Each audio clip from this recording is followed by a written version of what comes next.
Greetings and welcome to you, fancy feathers. How are you? Today we're going to do a funsies, poker cards, love reading. So let's just begin. I'm not in the mood for an intro. I forgot to write down the signs. So, where shall we begin? Oh.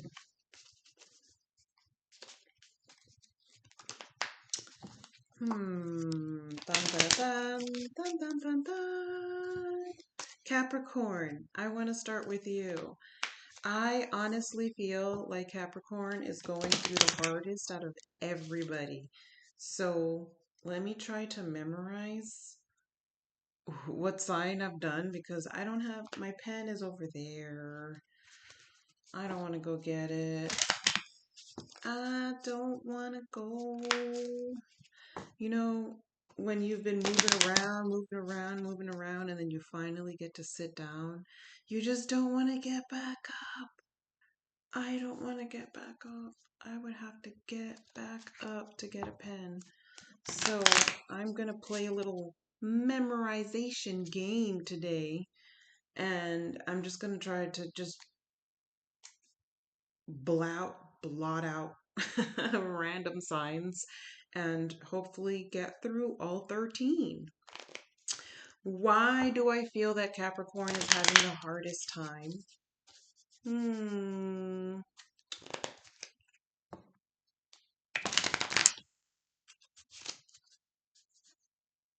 Because Capricorn is progressing. And whenever Capricorn progresses, Capricorn has to deal with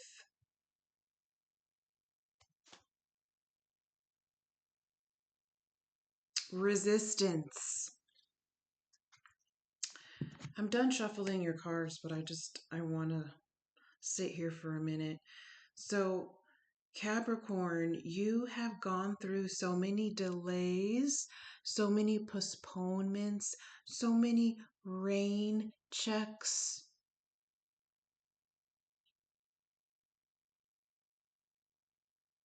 And you're really tired of people's lack of consistency.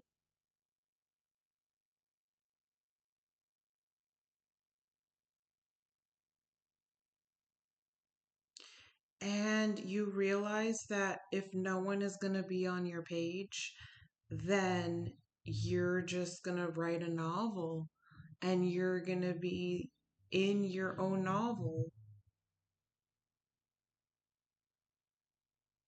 And you're going to be the director of your book, of your stage, of your theater, of your life, of your family, whatever it is, whatever you decide on. And you get to figure out everyone is the audition. So it's like in Capricorn's world right now, Capricorn is holding auditions.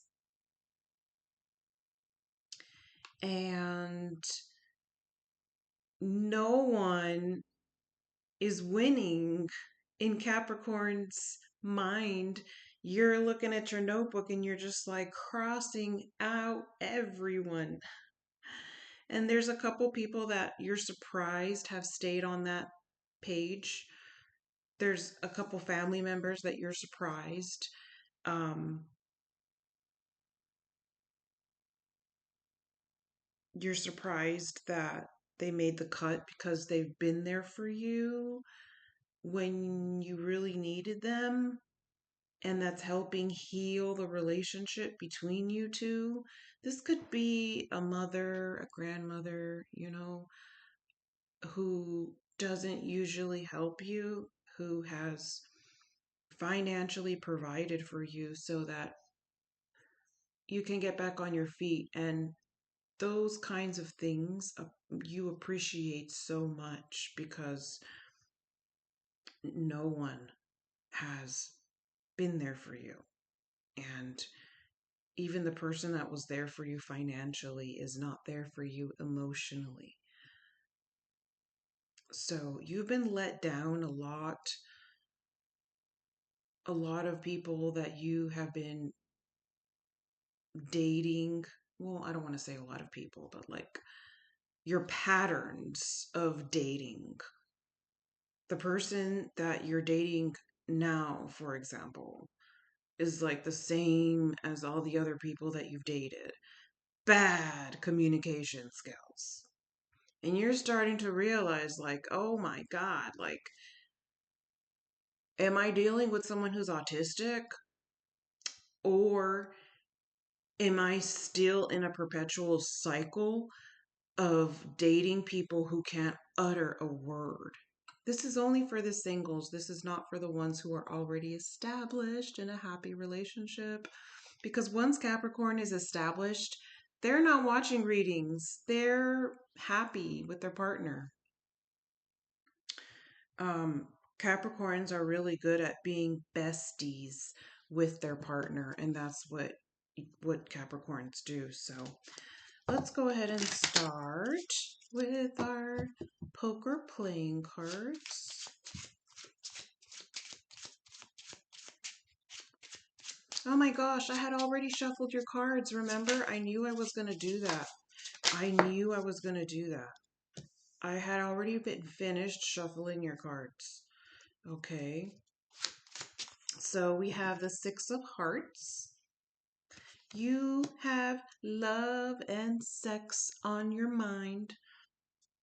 You need somebody to fulfill the audition of romance because you're auditioning the whole world. You're like, who's going to do this? Who's going to do that? Who's going to do this? Who's going to do that? Everybody has to play a role. If you're going to be in my life, you're going to be a friend, you're going to be acquaintance, you're going to be loyal, you're going to be dependable. You know, Capricorn is cutting out anybody who is inconsistent. If Capricorn catches you on a lie, you are going to get snipped out of their life so fast. You know, you blink your eyes and then open them, and poof, Capricorn is gone because you lied to them. Okay. You don't lie to a Capricorn because the Capricorn would never lie to you.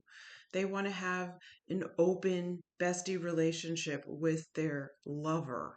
Okay. So Capricorns have love and sex and romance in their mind, and they're just trying to figure out if the person that they're with now is the one, or if they're just someone else repeating a toxic cycle that that you're trying to stay away from. Like Capricorn is not trying. We had a card fall on the floor. Ooh. Exactly. I was just gonna say that. We have a Five of Hearts. Capricorn is not trying to be dating the same kind of people they've always been dating. No, no. You have to be better than the ones that they used to date. And sometimes Capricorn will date someone and they'll say, like, wow, I've had the grimiest low lives have the confidence to approach me. But then so and so can't approach you. And those are the kinds of things that make you question, is that person really the one? If they can't even do what lowlives did, which was communicate, what makes Capricorn think that someone who can't even utter a word?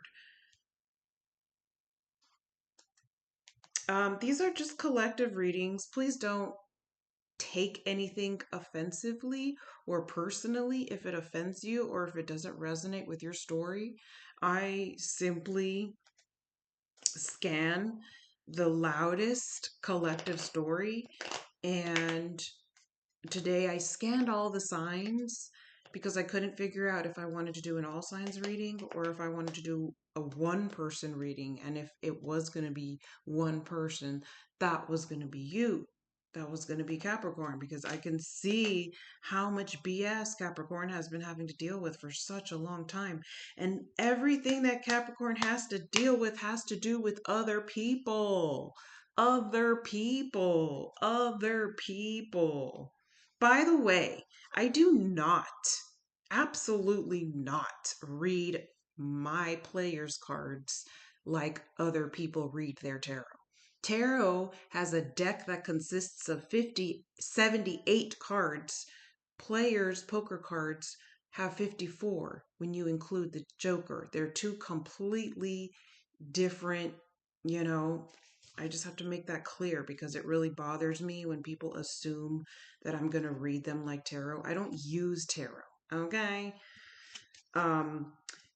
Native Americans in the old days, we used to play poker or players cards with cards that were made of raw animal hide.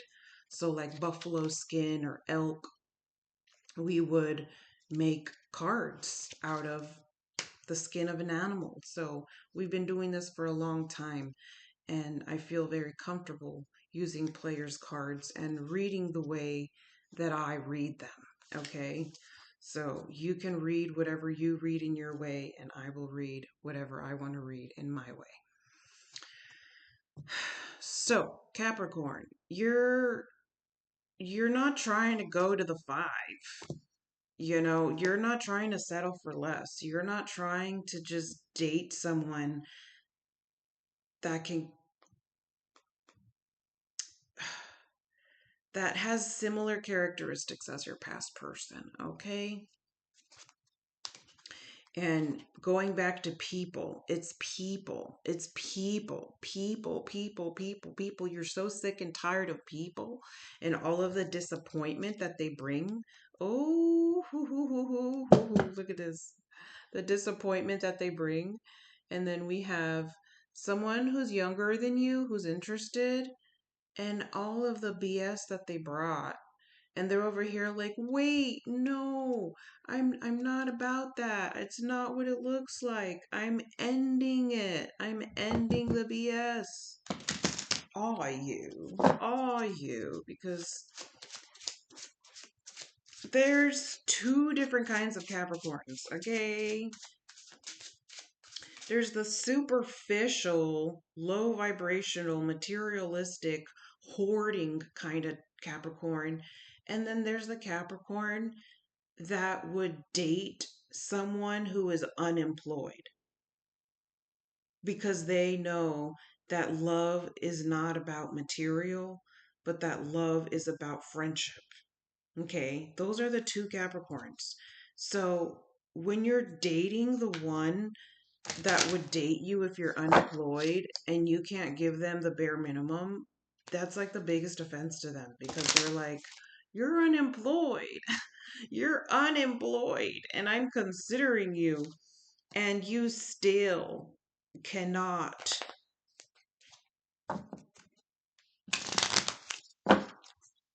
A, B, and C, X, Y, Z,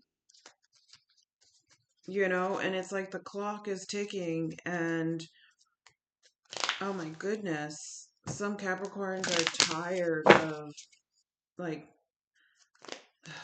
gosh, staying available and staying single for somebody who's not coming through. And like again, these are just single, usually readings for singles. If you're in an established relationship, this is not going to be for you.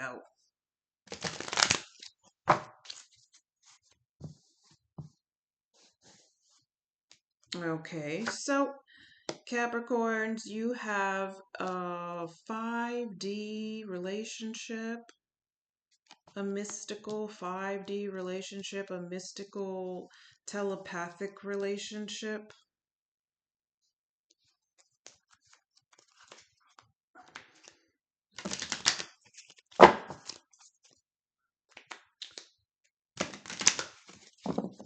Oh my goodness, those just flew out. We have 2 people fighting over you.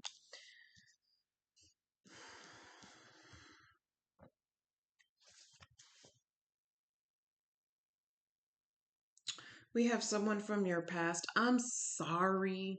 I'm sorry. I know you don't want to hear that.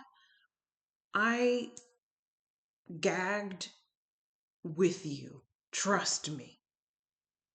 Someone from your past, the witch, the warlock, the loser that doesn't have anything better to do than read dead books, you know.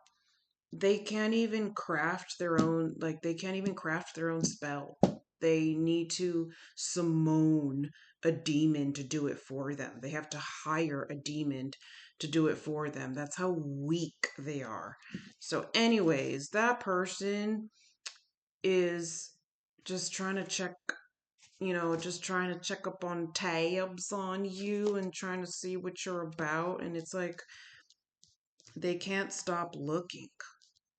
They can't stop checking your TikTok, checking, you know,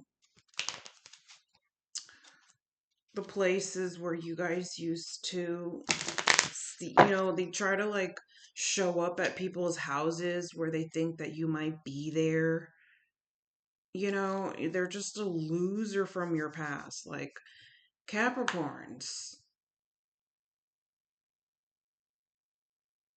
anyone from your past that you dated was a demonic interference. Remember that. The only person that is going to be good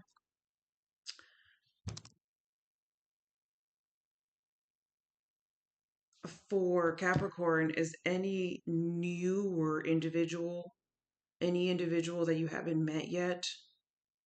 A newer person. Like, whatever, the newer person is going to be way better than anyone old. Like, don't you dare go back to the old, which I'm already assuming that you're not interested as is. And then you have someone who is serious about you. The person who is spying on you, they're the ones who cheated on you.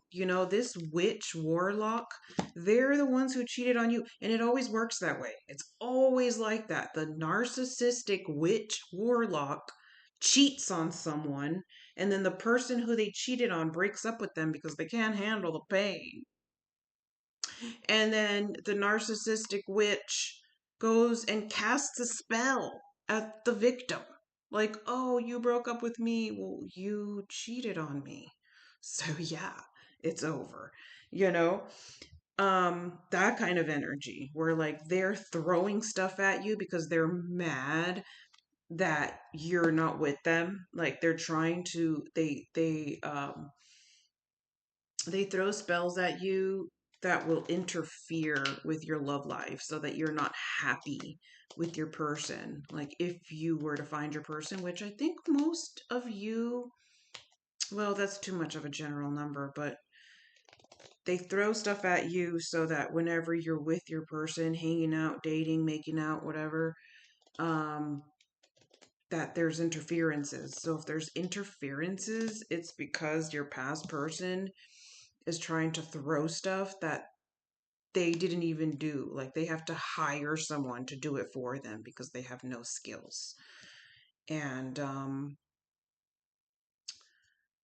the person that is interested in you is interested in marrying you. You have someone who wants to marry you. And when you compare the two, it's like one is doo-doo and one is your husband. One is doo-doo and one is your wife. You know what I mean?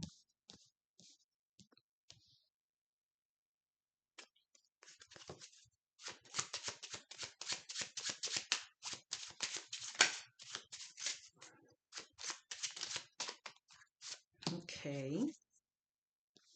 So you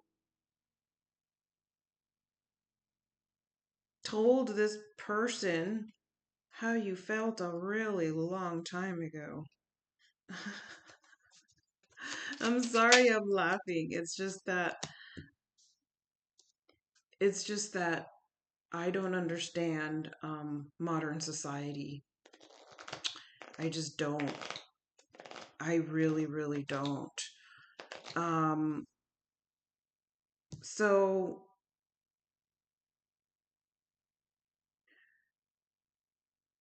a second person wanted to cause interference in your relationship, Capricorn. And the two people, male and females, that try to throw shade at your love relationship are only going to make your relationship more solid, more sexy, more passionate. So these two people are dumb as freak, because you can throw all the spells that you want. They're going to come back and slap you in the face.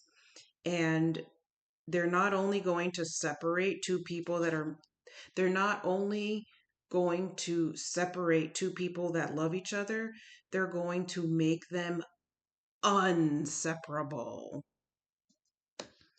They're going to make them want each other even more. Like those interferences, the spell work that people have been trying to throw on Capricorn so that Capricorn is not happy with their person, is transmuted into an aphrodisiac. So while you're sitting there doing all your little spell on Capricorn, Capricorn and their person are eating oysters together and having really hot sex. Because the sex is hotter, because they have cheerleaders and haters and trolls and paparazzi and interferences. And all they want to do is be in peace. So all of the spell work is just bringing them together even closer. My gosh, this is. Shall I go on? I'm at 22 minutes.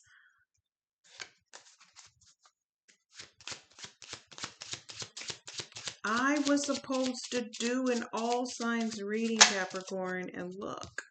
So there's going to be an ending to the BS. Okay.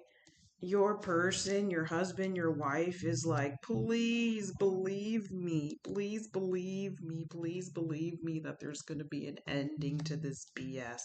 What BS? BS in communication. Communication and like confession and closure energy. You know, it's like when people are together in a relationship but not really talking about the elephant in the room. Um, your person wants to improve their stability, their financial stability before they come forward. And the reason why they haven't came forward is because they want to offer you something. They don't want to come empty-handed, but they don't understand because they don't know what kind of Capricorn you are. Like I said, there's two kind of Capricorns. There's the superficial materialistic one, and then there's the one that is not looking for all that. They would like that, but that's not what they're looking for. Okay?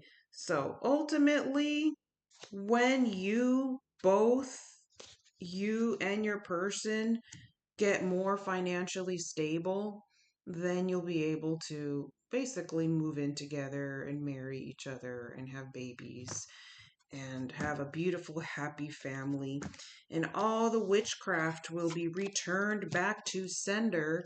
And the people who threw witchcraft at you instead of wishing you well are never going to find love. And they're probably never going to have children in this lifetime. Thank you so much for watching. Till next time. Bye. All right, let's move on to the second sign. The second sign. Let's just go through elements, okay? So, Virgo, let's do you. Virgo, Virgo, Virgo. Okay, Virgo, you're doing better now. Now that school has started, now that you started your new job or whatever new project that you're tackling, you're feeling better, you have more confidence, you feel more organized, you feel less depressed because now you feel like there's some kind of purpose for you in this life. There's a bit of hope, right? So for single Capricorns, which I mean, why did I say single Capricorns? Single Virgos. I'm sorry. Um, even though I say single, usually everybody has a person, right? Like usually everybody has a person. No one is really single. Okay, so you're having mystical issues. You're having mystical issues, Virgo. I'm not surprised. The reason why you're single and have been for so many years, especially the older Virgos, Virgos who are in their 50s, I want to say, you've had like a dry spell. The reason why you've had a dry spell is because of your mystical issues, where some of you might be atheists, some of you might just be really disconnected from God, disconnected from source, going back and forth, constantly relapsing. You quit for a couple months, you drink for a couple months, you quit drugs for a couple months, you continue for a couple months, and you've just been on this dysfunctional roller coaster. So there is no way that someone good is going to come into your life if you're not taking care of yourself spiritually. We have to take care of ourselves physically, energetically, spiritually. We have to constantly protect ourselves from this, that, and the other. But you are not showing up as having a connection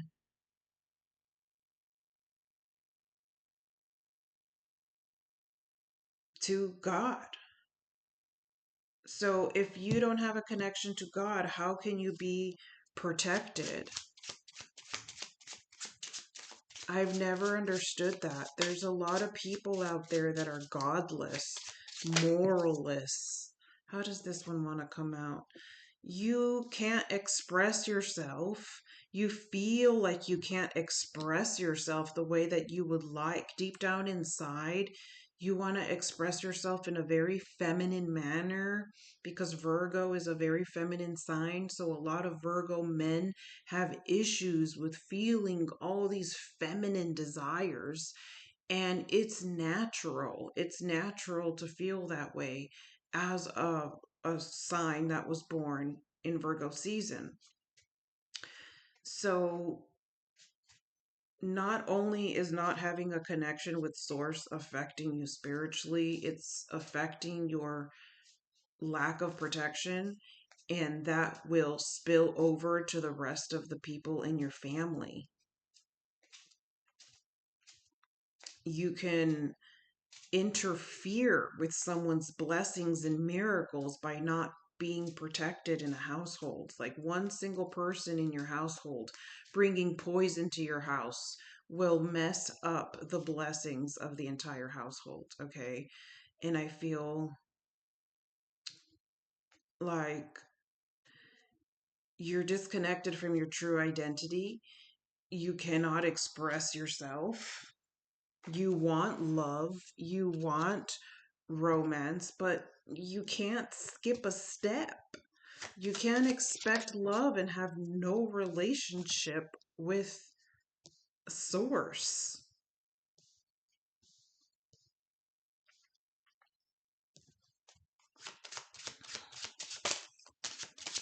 For some of you, you are in a mystical relationship, or you want a mystical relationship. You want a relationship where you can communicate in the 5D.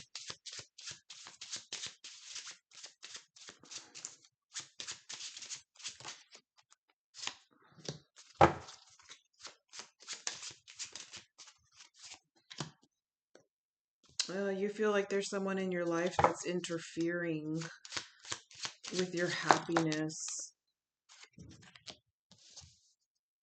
A bunch of cards flew. Like you feel like you would be... Like there's all this drama and chaos.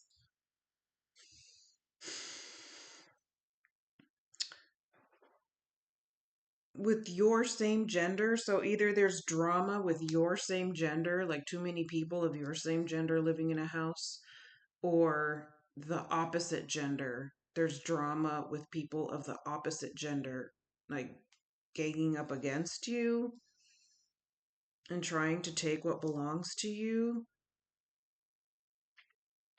It seems like there's someone who either steals from you or borrows from you and doesn't pay you back.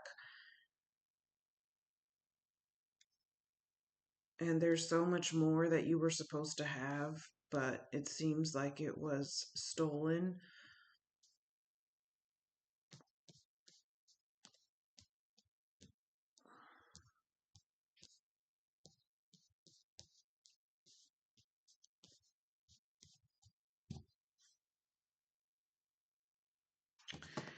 And also, it might be that you are crushing on somebody that there's competition for. Like there's multiple people that want your person.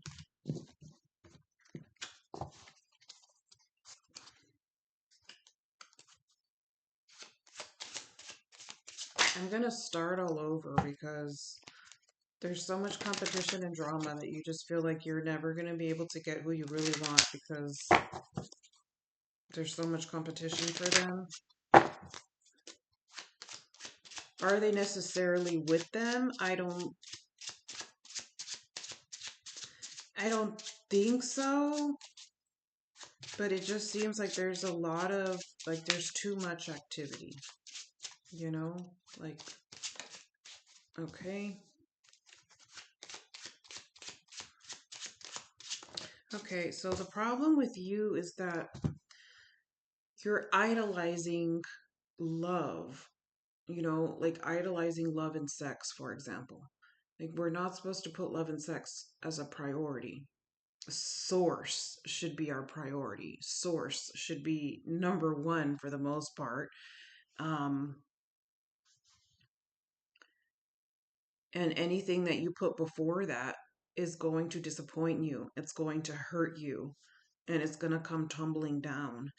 And it just seems like you're interested in somebody that is not reciprocating. Oh my God, is that how you say reciprocate? I can't. My words are getting all fumbled up today. They're not... It doesn't seem like they feel the same way. You know, it seems like the person that you're kind of pining over or wanting or considering to date is a materialistic person. It doesn't matter if they're a male or a female. It just seems like the person that you're interested in is a superficial person.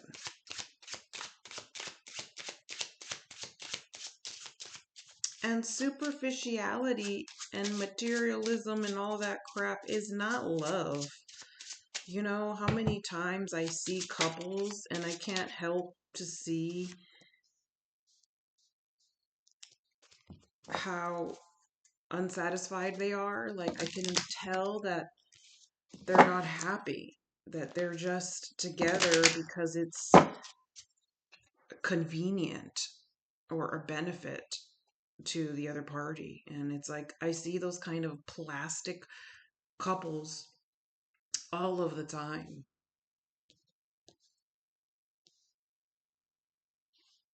So the reason why that person is not interested in you, it's like you were crushing on someone maybe younger than you. It's because there's someone better. There's the person who you're supposed to be with.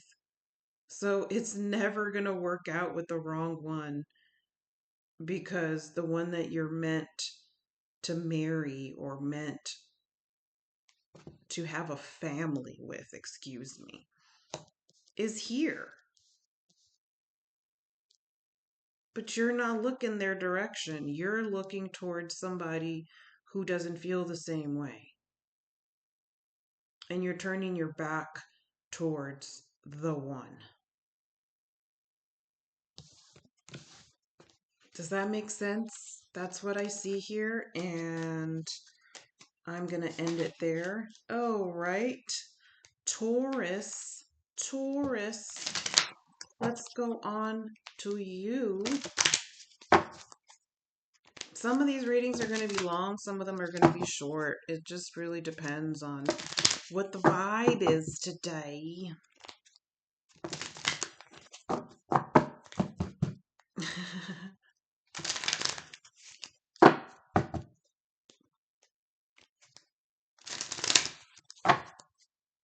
Okay. Right off the bat, we got our first card. Give me 1 second.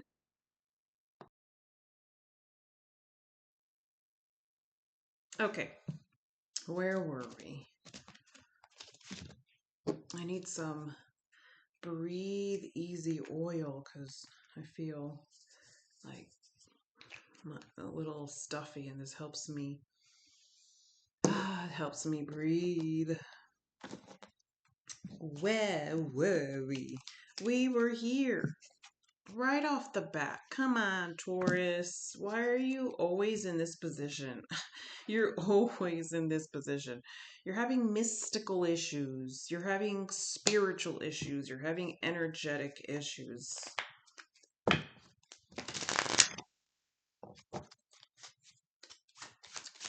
How come?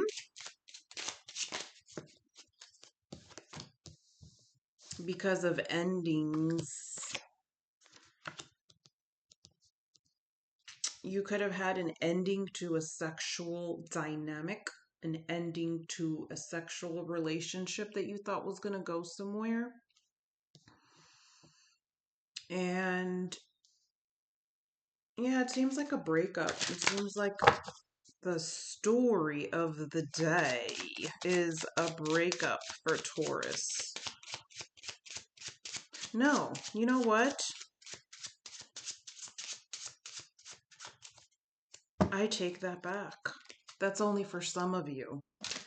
For others of you, for the ones who have behaved, there's an ending to your mystical issues. Because you will be entering a sexual relationship. That is for the second of you, because there's those two people, two groups. So I'm going to try to read for both of you because they're kind of different groups. So some of you are breaking up, and some of you are getting into a new sexual relationship, and that sexual relationship is going to end your mystical issues.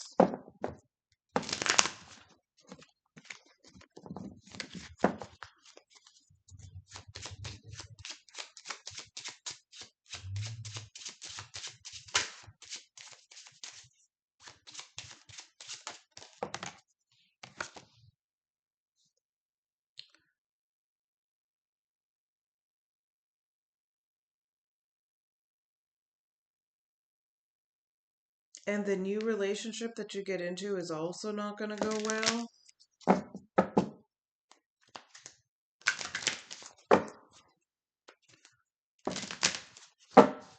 So it just seems like all the relationships that you try to get into do not work out. These are just collective readings, okay? If it's not your story, it's not your story. Oh my goodness. So, Taurus, you have a lot of witchcraft in your reading. Whether that is you doing it or someone else doing it on you,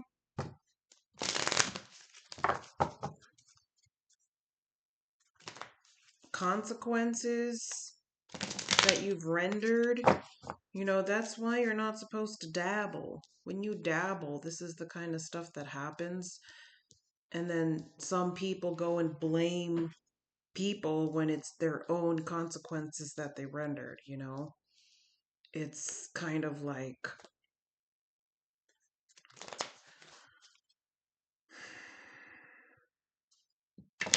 thinking that everybody's out to get you when you're the one holding the machine gun. You know what I mean? It has that kind of energy. We have to take responsibility for what we're manifesting. And there's some people that have addictions to crafting. And if you have an addiction to crafting, what do you think you're gonna manifest? Study universal law.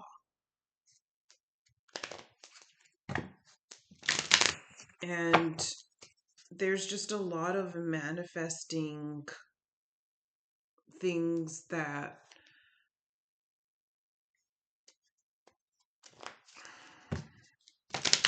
it's like someone casting like 10 spells and then wondering why they got hurt. Wondering why all 10 spells didn't work and why they feel like they're dying.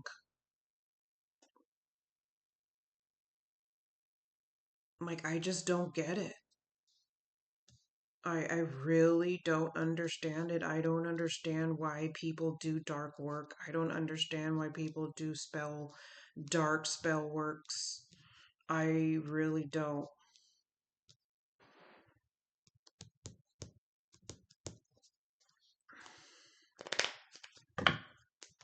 If you do a spell to try to interfere with someone's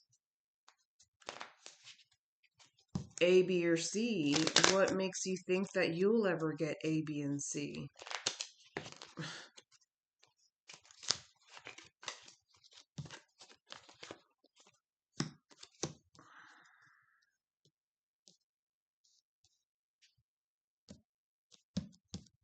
There's like a lot of hiring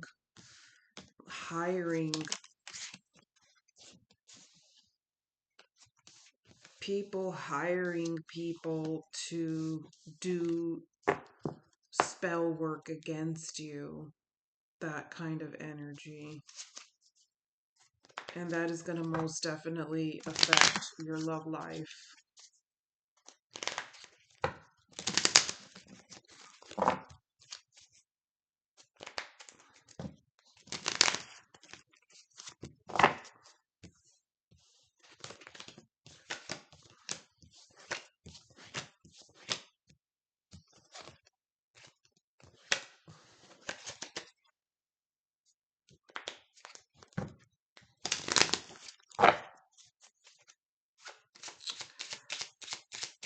The newest person, let's start all over and do the newest person. The newest person is the person that you should settle down with. So if you're considering anyone from the past, it's like a huge no. The past has brought so much witchcraft into your life. Like, I don't think you understand. It's like you dated only witches. It's like you dated only male witches in your past. Or you only dated gothic men. I don't know why I get that vibe for whoever that's for.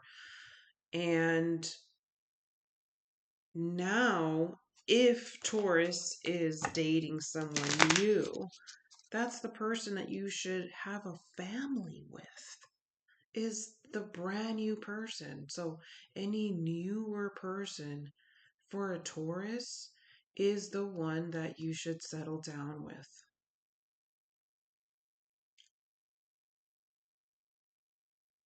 And you cannot allow the new person to see the toxicity from your past that we just pulled out.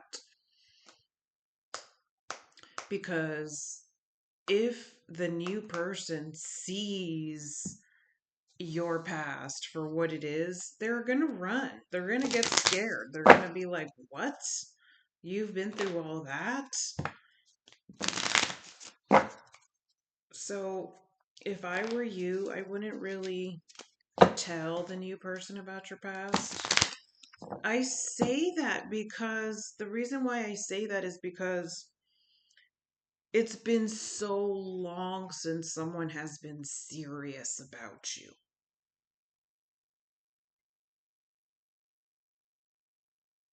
You can date all you want, and those people usually just want to have fun, right? But this the newer person, someone who wants to settle down and marry, have children, you don't want to scare them away. You don't want to scare them away. Right now, you have an opportunity to change your wardrobe.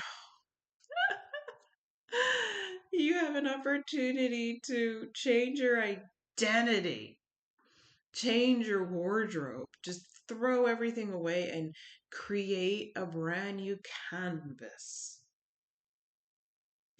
Because there's nothing wrong with changing your identity. Absolutely nothing wrong with that.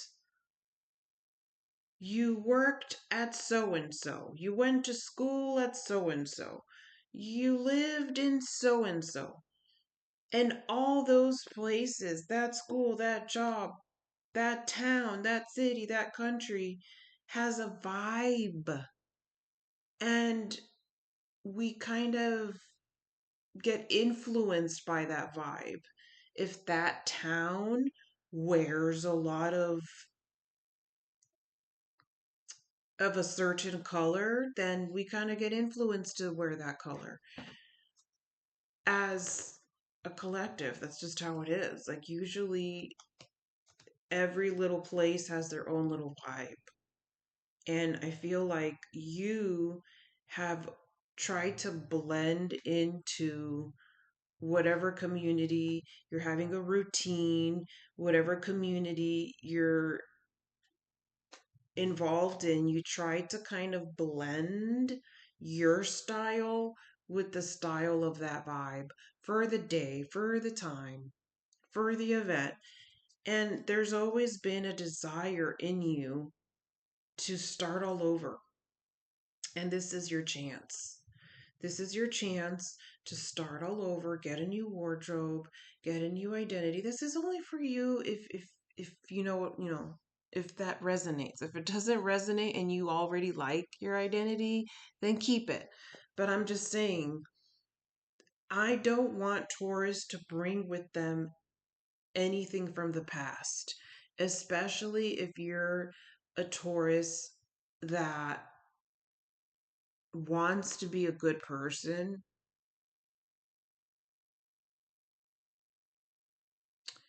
and you don't want to deal with the past anymore. You don't want to be a part of it.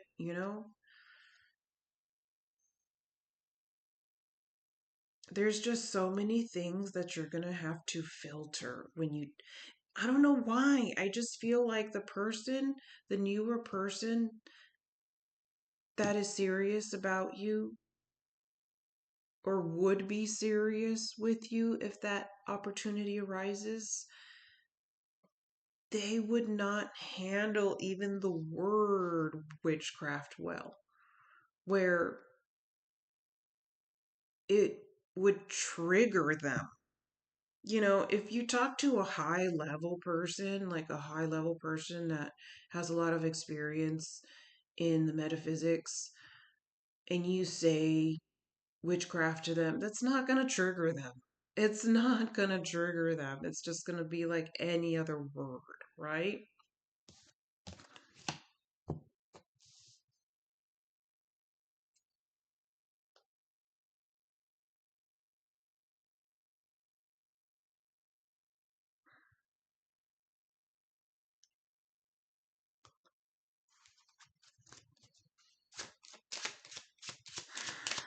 I just got like a really dramatic message, but I don't want to say it because I want to keep going and see what else comes up. Okay, so that one came up again.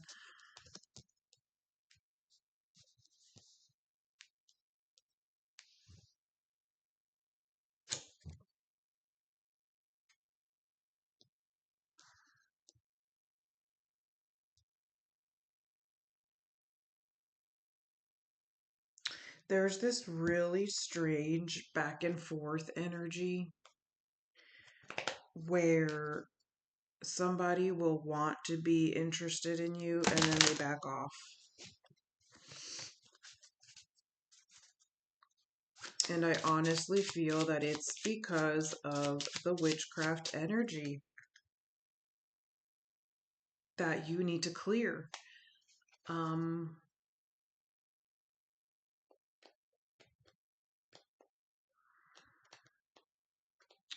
I don't want to go into a whole conversation about that because there's so many different healers out there.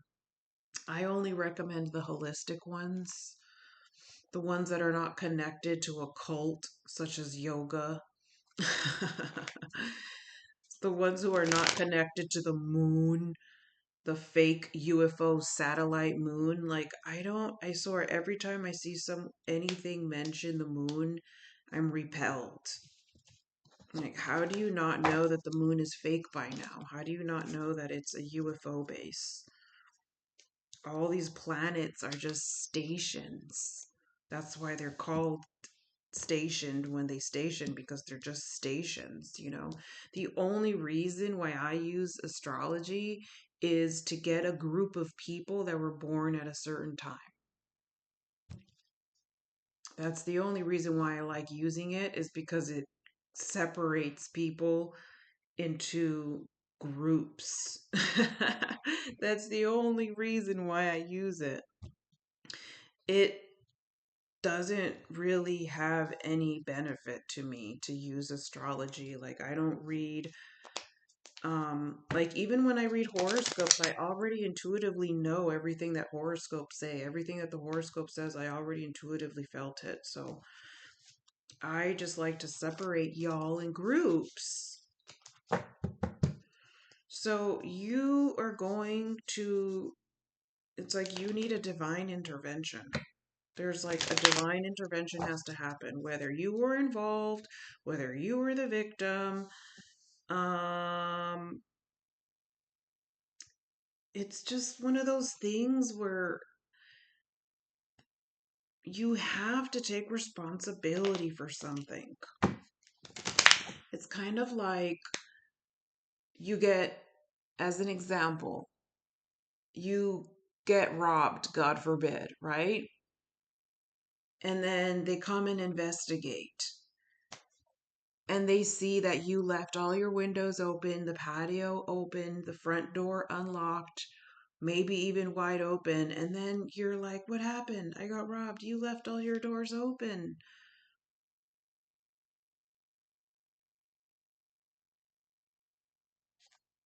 So there's this something that you did infest caused an infestation.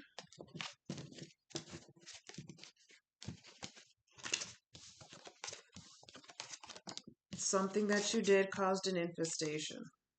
I don't know if you're like experimenting with spell work or whatever, but it's not looking pretty. It's really, um, I don't know what to tell you.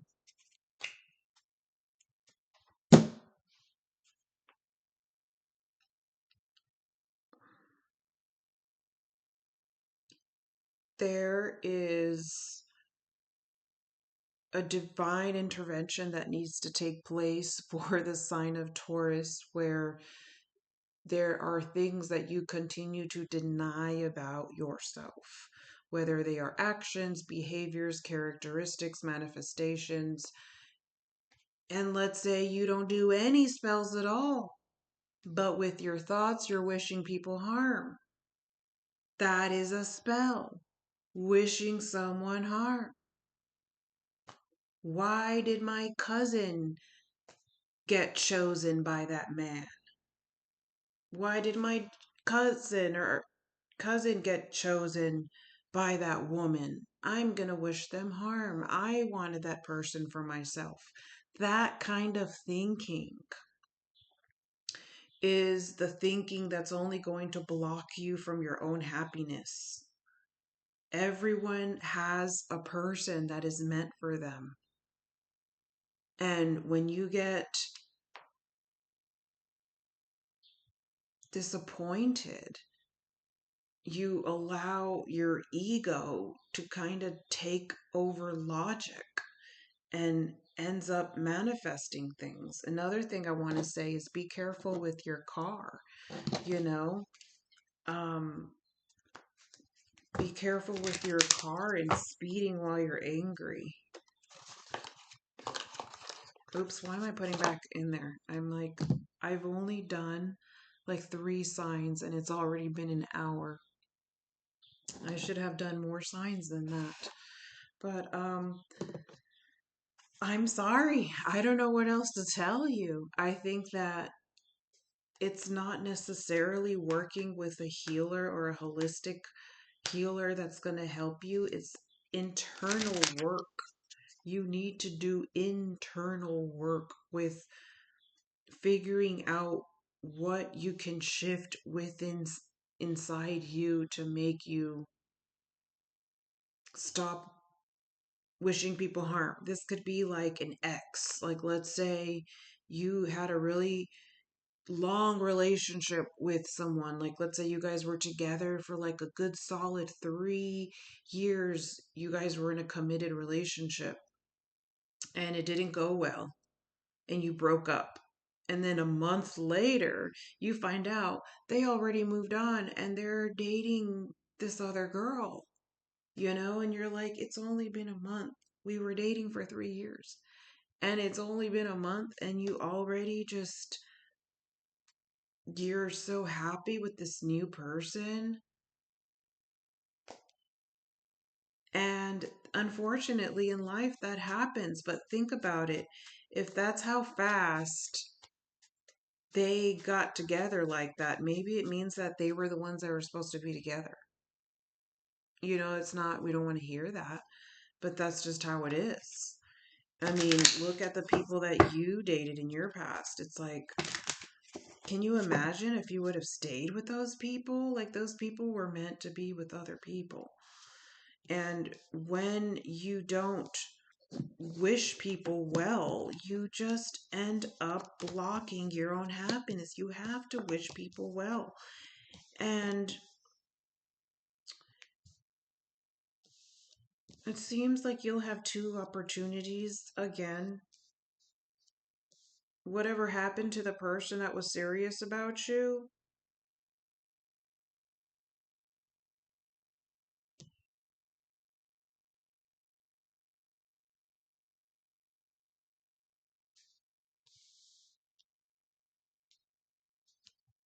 You're going to have 2 people that are interested in you, or 2 opportunities. A younger individual, someone who's younger than you, that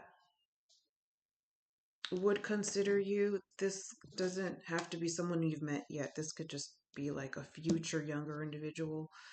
And then the person that is serious about you. And don't mess it up by talking about your past, unfortunately. And when you do, use a different word to describe W, because the W word is going to trigger this person really badly, okay? That's it. I'm done. Let me move on to the next side. Okay. So, Sagittarius, let's move on to you. Let's do the fire signs next. Okay, so let's do Saggies. Sagittarius, you are so unhinged, like at spirit. I have bad habit of seeing the best in people and thinking the best out of people and then figuring out later that they're not as good as I thought that they were. And then I do that with Sagittariuses. I think that all the Sagittariuses are such angels, but you are not. You are so unhinged and naughty by nature. You really are, you know? And yet, and you can't really hide it. You can't really hide it. No, you can't. Mm-mm.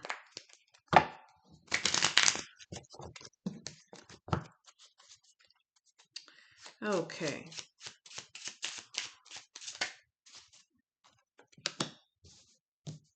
Okay, so right now your main focus is your coins. Your main focus is getting back up after heartbreak. Getting yourself together, man. After heartache. After an ending. After a breakup. A disappointment. You know what I'm hoping? I'm hoping that the person that you broke up with was the toxic one. I'm hoping that it's the toxic one because I remember that the last couple of times that I read for Sagittarius is you were crushing and dating and messing around with someone who was toxic. Did you finally cut them off? Did you finally cut off the person that is toxic? And that's what you're trying to recover from? Like that toxic guy, that toxic girl? You ended a sexual interaction with the toxic person. I really hope so, because you can do better than them. You can do way better than them. Oh. So the next person that Sagittarius dates is going to be someone who you can express yourself honestly with. You could not express yourself honestly with the toxic person because the toxic person always wanted to be drunk. They always wanted to be on something, and you couldn't express that to them. Like, can we just hang out without you being drunk all the time? So the newer person that you're going to date is how you're going to know it's them is because you're going to be able to express your interests in recovery and sobriety. And their eyes will light up when you talk about it. So,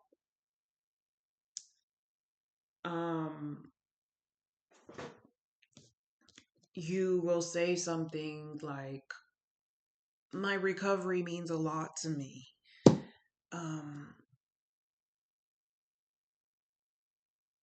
I only associate myself with people who are also in recovery.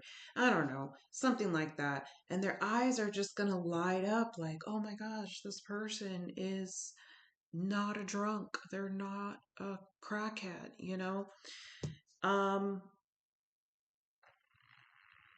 And that's how you're going to know that is the positive one, obviously. You know, and then the last person, it was all about looks and lust. So, you don't want commitment?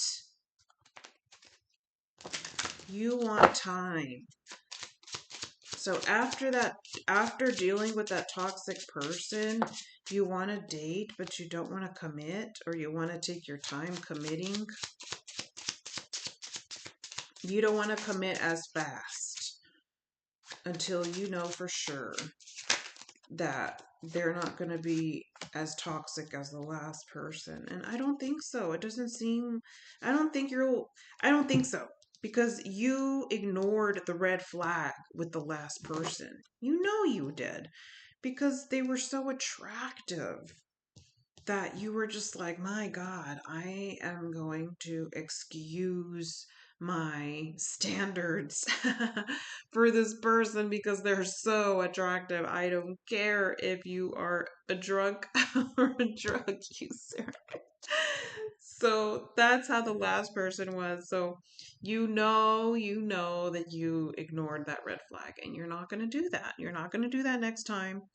So you're not going to commit as easily until they can prove to you that their little toxicity is lower than their good traits. Their good traits, because everybody has a little bit of toxicity here and there, right? And whenever you date or court people, actually, I don't even know why I'm saying dating because it takes a long time to get to know someone. It really does. Um,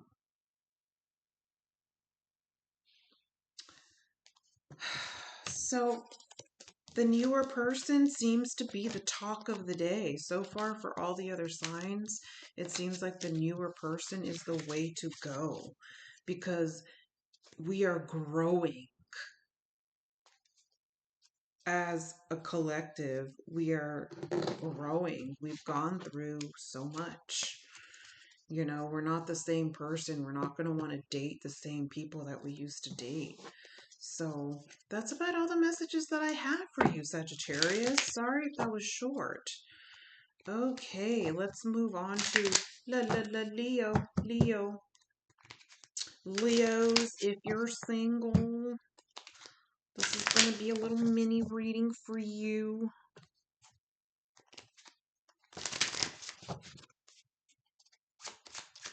Leos, what are you dealing with at this time? Okay, you're worried about your money. You're worried about your stability because your money and your stability is everything to you. Be careful. Be careful with that. Be careful with that.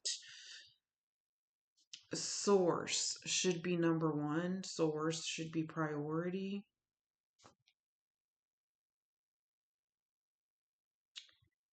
And then everything else follows. And if you're a non-believer, then your soul is first, and then everything else follows.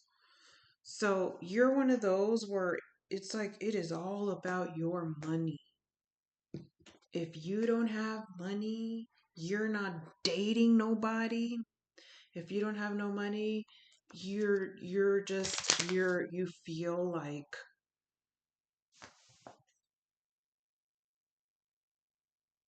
it's probably the worst thing that can happen to any sign is a Leo not having money because you hate to stay home. You have to go out.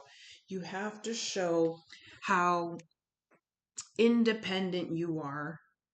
And you have this weird habit of wanting to date people who have less money than you. I don't know why. It doesn't matter if you're a male or female. You like to date people who have less money than you. It's just this weird habit. And you might not, it just makes you feel stable. It's not really anything personal against them. It just makes you feel kind of stable. If they have more money than you, it makes you feel um kind of uncomfortable to date someone who has more money than you. It just does. Not that you will refuse financial assistance from a person that you date. It just makes you feel like you want to be at the same level as them financially. Either they have less than you or they have about the same as you. And then if they take care of you, even better. But you don't like to feel like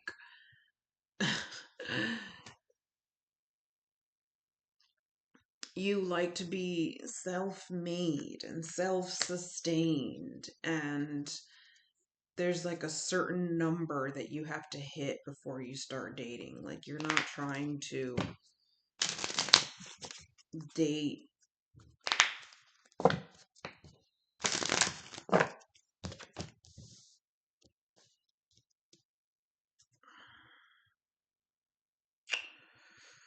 so you're having a confrontation, some kind of drama with another person. Perhaps over finances, a financial fight.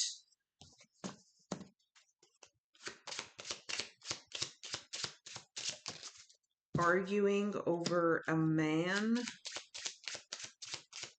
Somebody trying to break up your union. Somebody wanting what belongs to you. And if it's not your person, for some of you, your father, where like you're arguing with someone who wants to take your father away, or your finances away, or your stability away. I do not see them succeeding.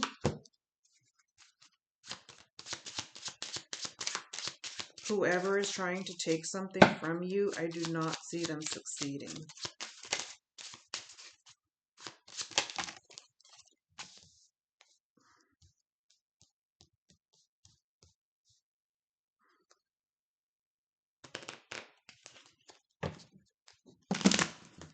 So, I don't get that you want a commitment. Like, someone has offered something to you and you don't want a commitment.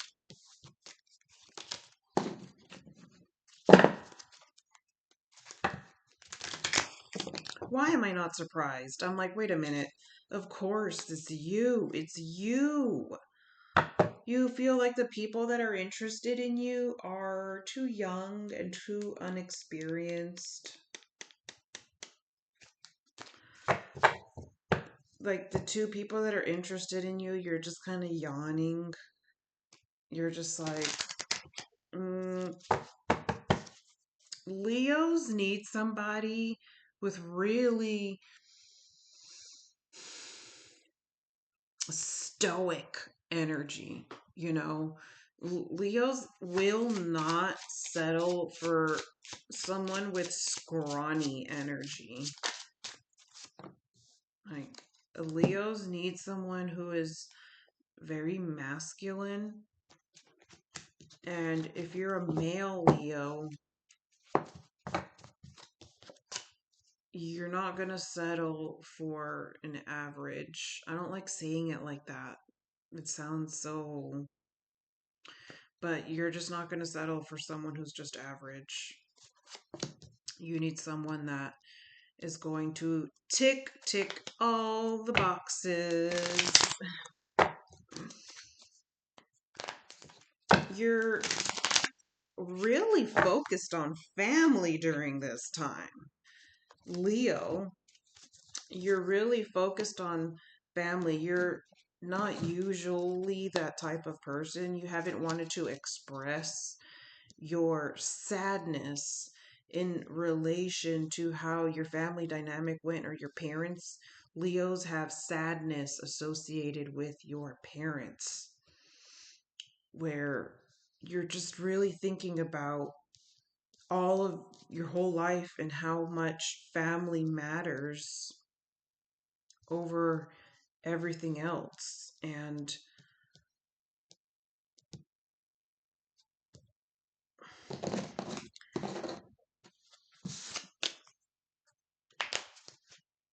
there's a lack of satisfaction in your family dynamic. You want a bigger family. And some of you, you're not able to have children, but you want children, and you're not able to have that. Where either you or your spouse is not able, or either of you, and there might be depression because of something you can't have. It doesn't have to necessarily be a child. Just not having a child, not having a relationship, not having a family, not having a relationship with your parents. One of the parents being passed away and the other parent that is alive not having a relationship with you. Only younger people wanting to be with you. Only unexperienced, immature people wanting to be with you. And then on top of that, financial restrictions that make you not go out as much as you want to, so you're stuck at home. You're grumpy right now. You're not happy about life. The only thing that would make you happy right now is harmony. Harmony. Harmony and family, and that is just not what you have right now. And like, it may look like you have it, but you feel like there's two very important things that are missing from your life right now. And you're tired, flattered, but tired of the one night stands.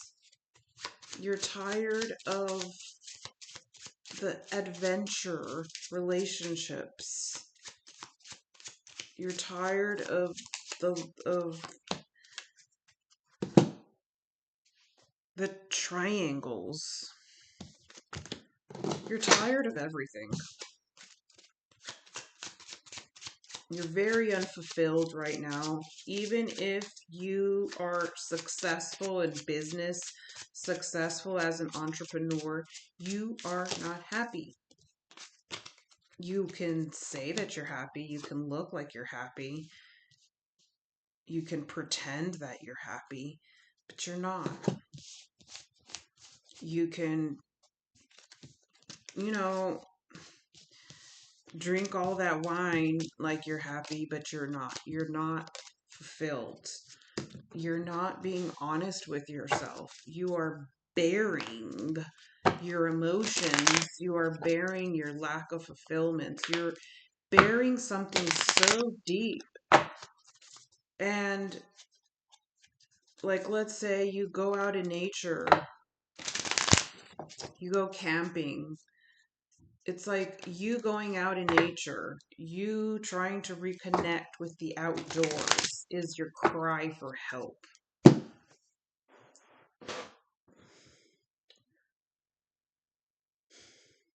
It's like, what are you trying to reconnect with when you go out in nature?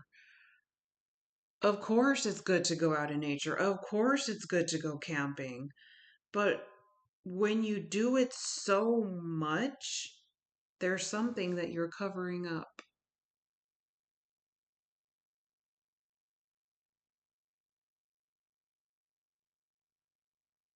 Pain. Okay, what is that pain?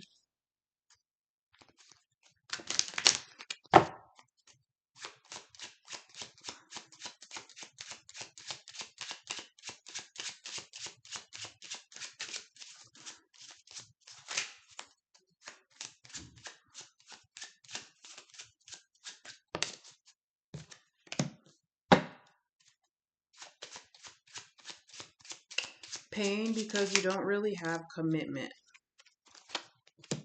So you might act like you don't want commitment, but you really do want commitment.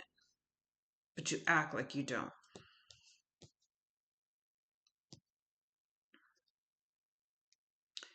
Or whenever someone offers you commitment or stability, you run.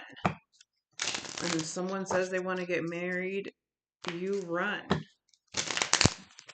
So once again, you are having, that's what I thought, you're having mystical issues.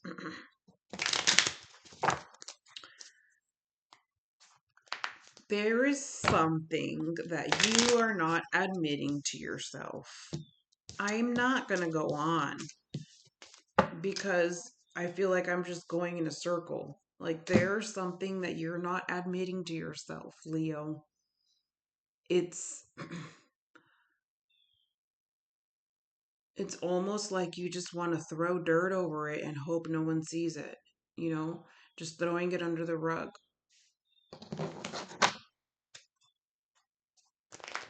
It has to do with your lack of fulfillment. It's like, will therapy work? No, it's more of a decision. There's a decision that Leo has to make that is going to change or alter your life some way. Does it have to do with moving? It's like a mental shift, a belief, perhaps a core belief system. There's something not right in you internally. It's like you have to admit something to yourself, for one, and then you have to make a mental move that could lead to a physical move.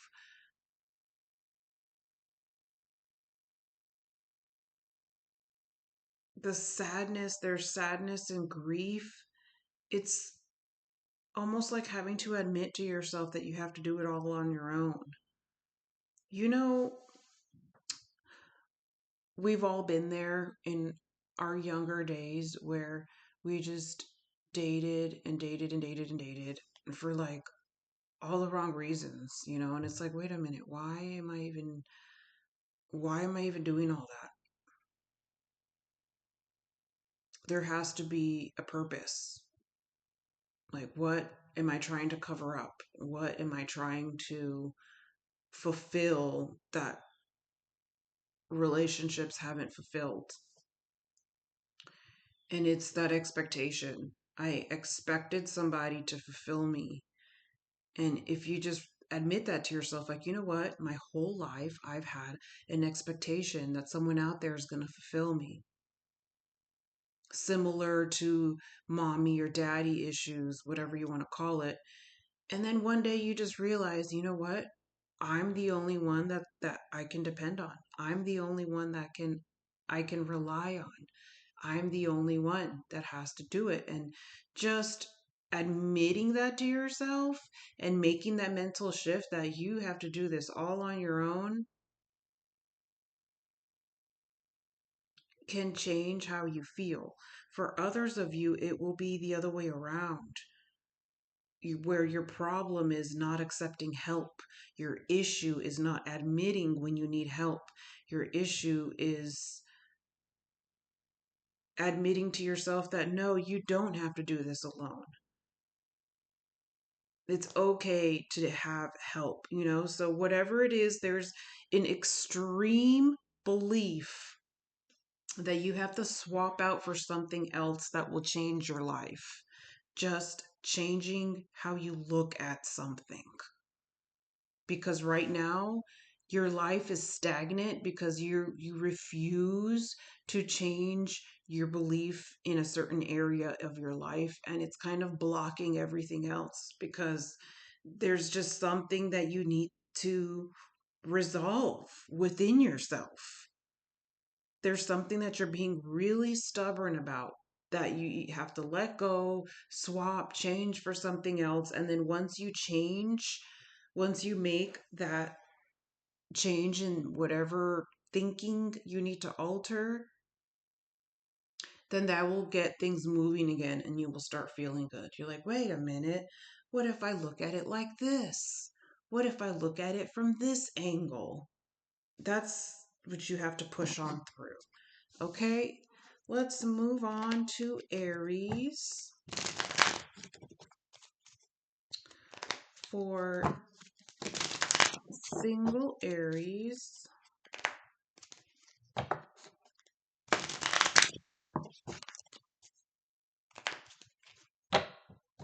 Aries, you are being so stern.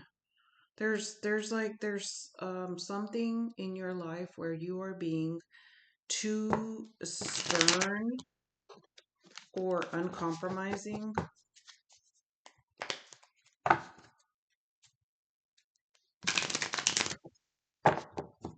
All right, let's begin. We're gonna do a mini poker cards love reading for Aries, and I think you're my last fire sign reading. Another one. This card has came out for almost all the signs. Not all of them, but a lot of people have been having mystical issues.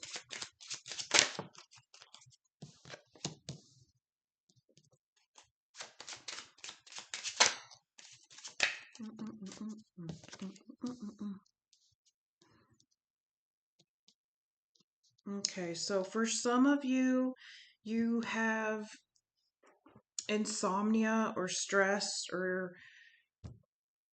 depression or just staying up all night, worried that the person that you're interested in is keeping their options open.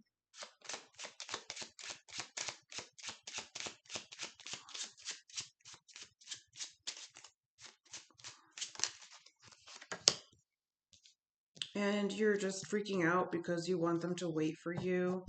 You are wanting to stabilize yourself. There's issues that you're having where you want to stabilize something that is not going as quick as you would like it to. Meanwhile, your person is also working on their stability. And you want to know if they're keeping their options open because they don't want to commit to you. This is not for the people who are already in a committed relationship, okay? These are for the ones who are not yet in a committed relationship. And you want to know what is up with your person. Is your person acting strange? Like you feel blocked? Or you just feel like you're not as close as you used to be?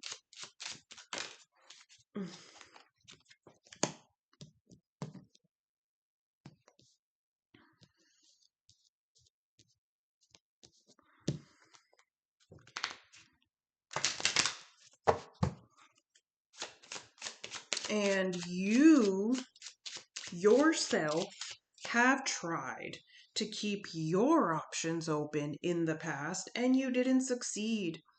So in the past, you got discouraged by whatever obstacles you two might have had, and you wanted to kind of give up because you couldn't handle a certain situation.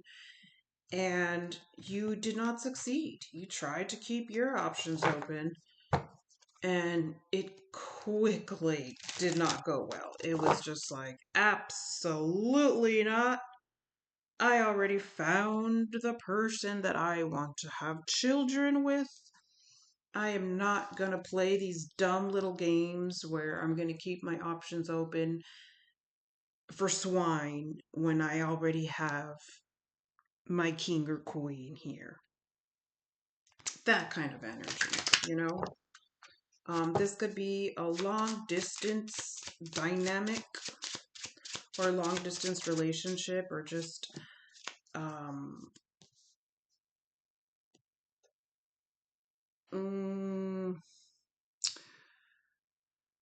not necessarily long distance. It could be, like sometimes we live with people in the same town and we're still separated. Like I'm in the same town as my person, and there could still be a feeling of long distance. You know what I mean? Just as an example.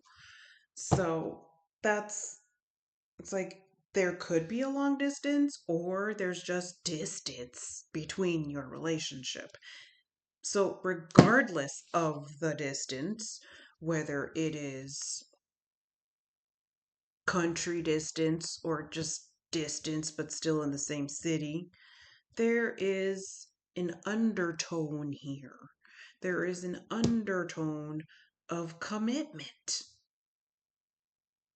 So you're thinking your person is keeping their options open, but they are committed to you. So it seems like there's an interest for commitment, but the commitment hasn't been established for whatever odd reason. But especially if you are male, it shows here that your person is more than willing to be committed to you. And that undertone is there for a reason.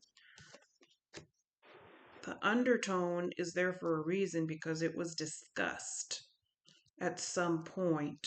There was some kind of exchange, whether it was, sexual,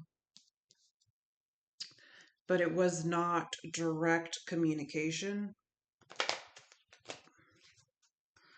So,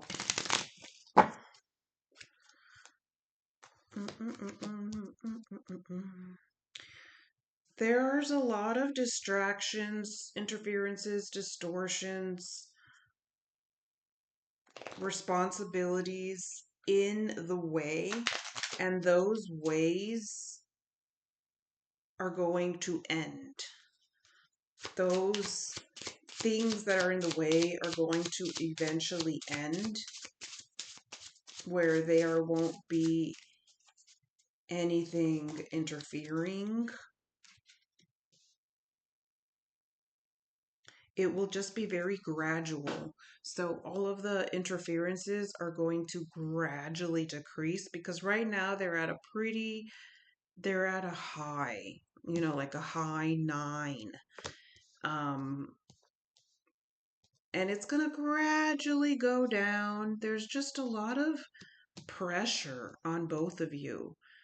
There's a lot of pressure in both of your individual lives. There's a lot of external pressure and responsibilities and deadlines, and it's not fun. It's not fun. So you're just kind of stressed out and worried about whether this is going to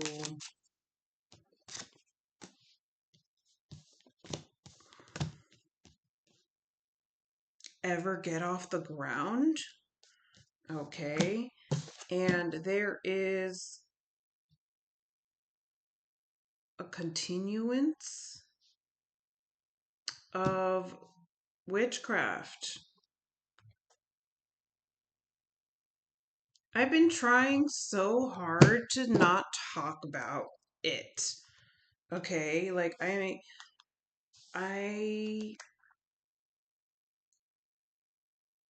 the two most common things that I scan is witchcraft and jealousy amongst people.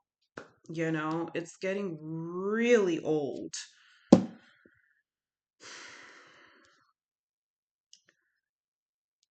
So people try to throw things at your destiny. There is at least one person that is trying to throw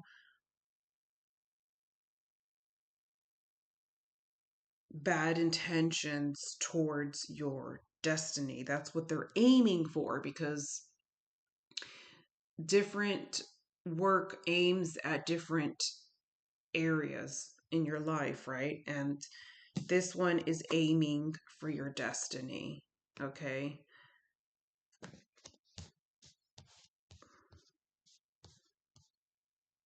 On what is meant to be yours eternally. Anything that is eternally yours is being targeted by energies that despise your happiness and your union.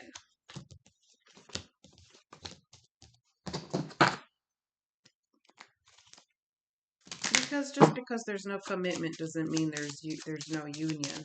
There's a lot of people that are in union and that are not in a commitment. And then the ones that are in a union and a commitment are usually not going to want to read these kinds of readings. And the reason why this person is throwing stuff at you is because nobody will commit to them. Nobody will commit or take care of them. Nobody wants to commit to them, so they want to throw stuff at people who want to commit to each other, okay? Because that's just how miserable people are. Miserable people have nothing better to do than to throw stuff that is going to ultimately choke the person who sent it. You know, it's like, okay, you want to put yourself on a chokehold, go ahead.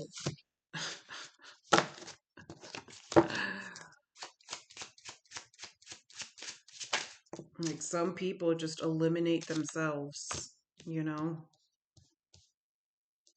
Okay.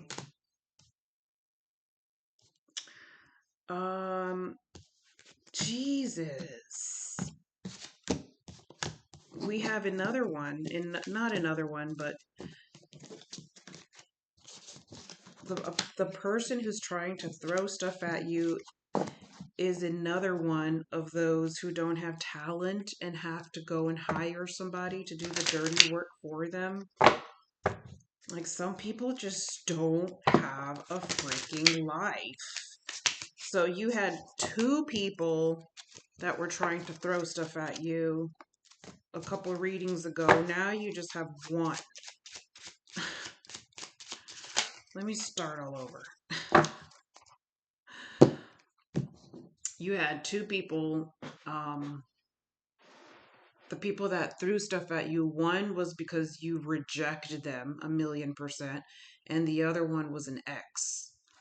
And the ex, I think, is the same ex that cheated on you. The ex goes and screws somebody else and then has the audacity to throw spell work at you because you moved on towards the person that you're meant to be with. The reason why none of your relationships worked out was so that you would be available for the one that was meant for you. But there is no commitment between you. Why? Why is there no commitment between you? Oh.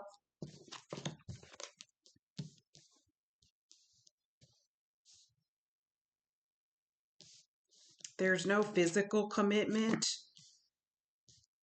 but you're married in the 5D.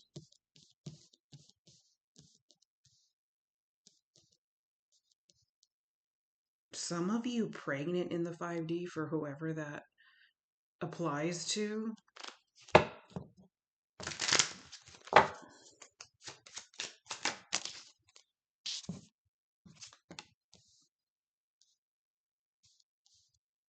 Okay, so the reason why there's no physical commitment is because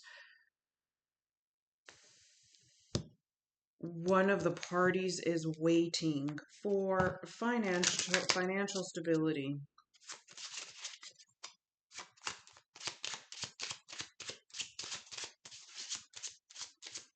And you want to know if they're keeping their options open.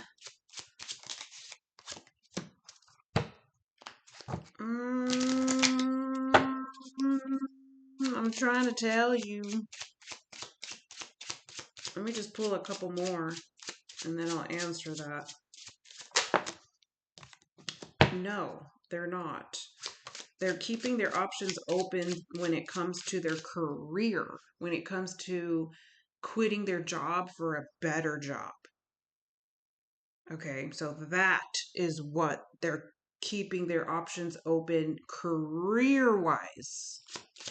But romantically, they see you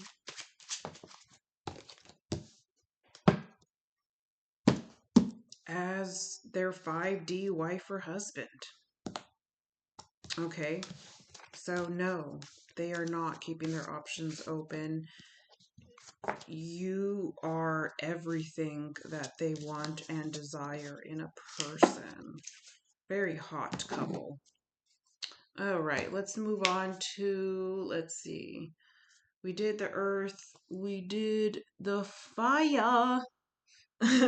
Let's do some air. Libra. Libra. Libra. I'm going to switch We're going to switch. We're going to switch to the blue.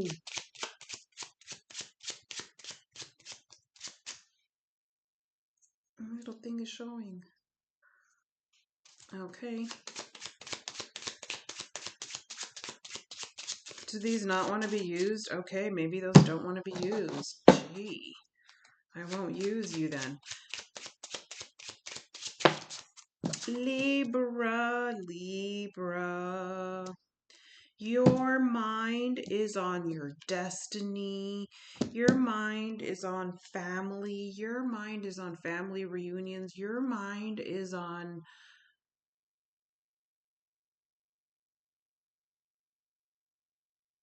creating a family. And if you already have a family, creating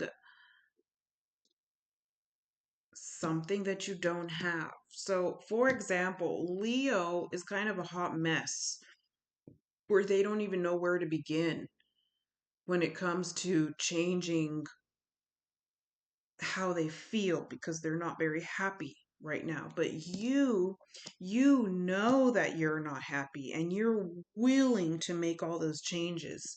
So because you're willing to make all those changes, you're going to attract friends, you're going to attract acquaintances, you're going to continue to attract travel offers where people, acquaintances and friends, are just going to come up to you and say, hey, you want to come and stay at my house in Spain? You want to come and stay at my apartment in Italy? You want to come and stay in my farm in Germany? Because you're willing to make the changes. I need to get up and stretch. I'm like, give me 1 second. Okay, so because you are willing to make any change that it takes, you will attract those opportunities. People don't realize how powerful intention is.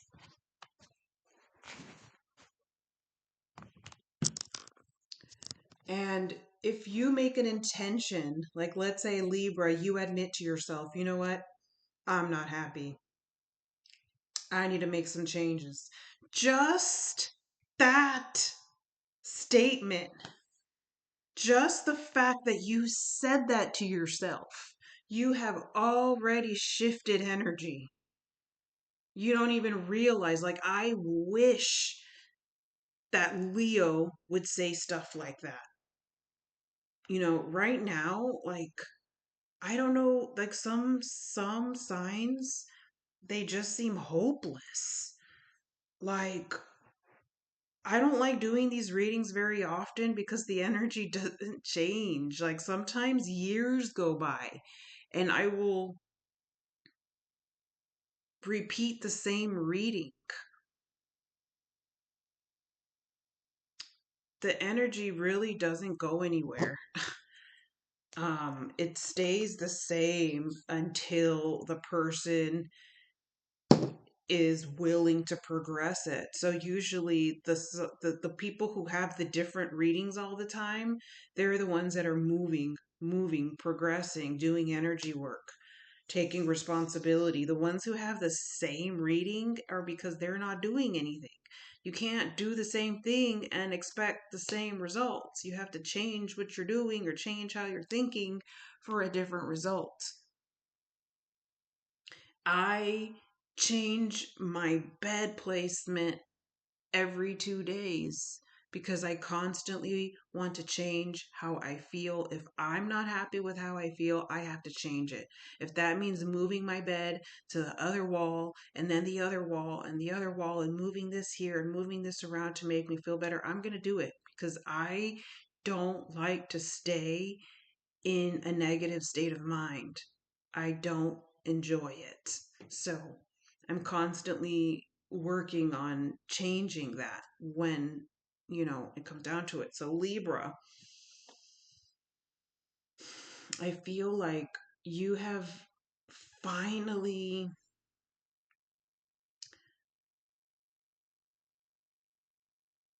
believed in the acknowledgement, because we can acknowledge something and then forget. Acknowledge something and then forget. Acknowledge something. There's been something that's been reminded to you where you can't forget anymore and you had no choice but to confront it. For a lot of you, I feel like it's happiness, admitting that you're not happy and doing something about it. So all of that is going to interfere with how we date. Where are we in our healing? Where are we in our recovery? Where are we energetically? Should we be dating or not? You know, if you still have feelings for an ex, you should not be dating.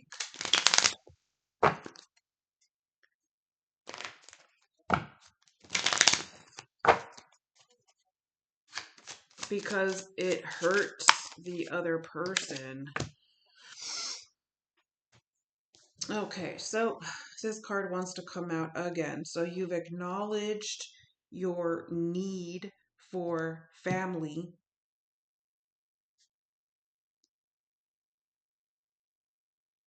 Changing some kind of dynamic where the physical is not, it doesn't show in the physical. Nothing is showing in the physical right now. It's just, or it's happening in your mind. In your mind, you're just thinking like, I need to create what I am missing.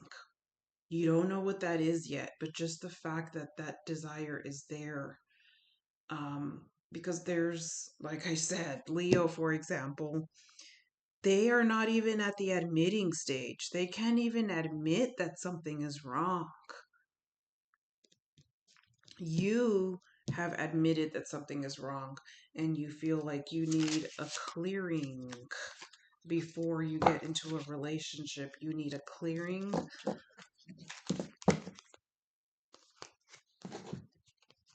Be careful who you get a clearing by, okay? Because sometimes people will go and try to get a clearing from somebody and they'll end up with even more entities. You want to make sure that you find a holistic healer, that is not connected to any spiritual traps. I do not recommend yoga. I do not recommend Reiki.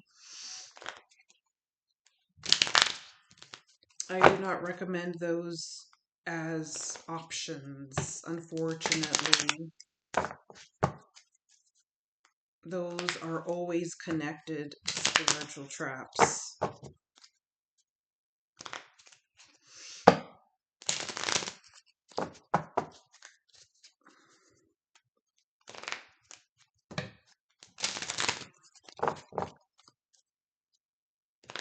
On my home description,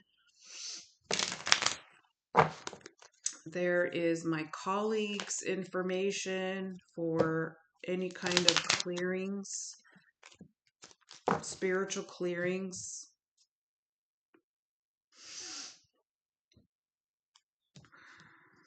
I am the diagnoser and my colleagues do the clearings. So you can check out their websites to see what kind of services they have. They're always changing because they expire. They're not always available. If there's a certain blessing available, it has an expiration date. It's not just going to be there forever, because then it loses its power. It's like take it while you can kind of energy. So whatever's on the menu is on the menu and will not always be on the menu.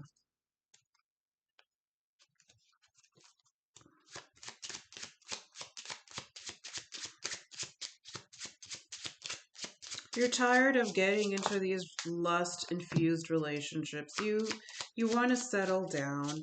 You want to settle down. You want to settle down. You want to be with your person. You want to make a family. You're tired of all the BS. Like, you feel a lot of guilt and shame about yourself because of what you put yourself through. You feel guilt and shame for not loving yourself more. You're embarrassed by your past and everything that you have to put up with, and all you want is a relationship where you don't constantly have to fight. You have this toxic cycle of dating people who are cheaters, where there's something in you that is attracted to cheaters, and you have to figure out what that is.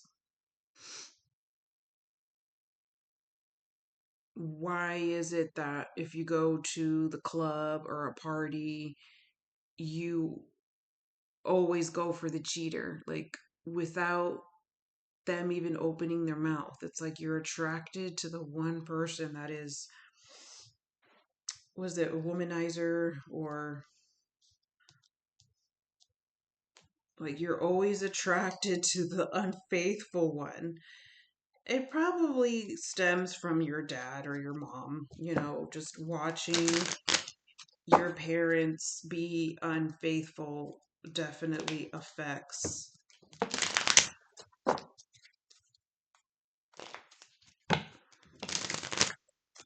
who you date. But it's been so many years. You can't keep using that as an excuse. That's why I'm saying there's something that you need to shift in you so that you stop being attracted to the same old person that always has another person.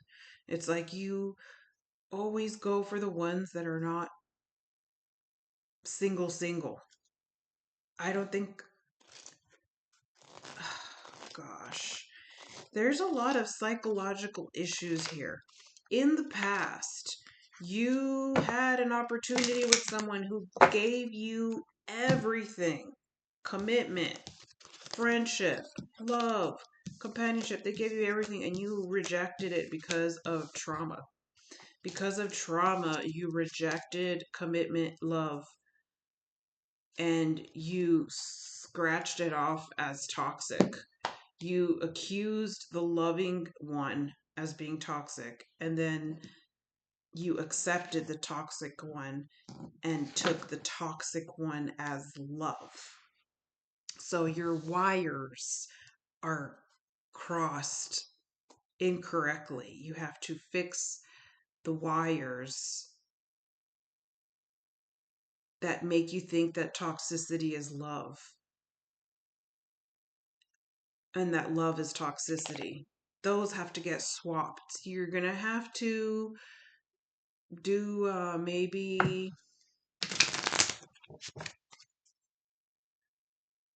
a life transgression, a transgression of some kind, where you find where that pattern started and you cut it. Because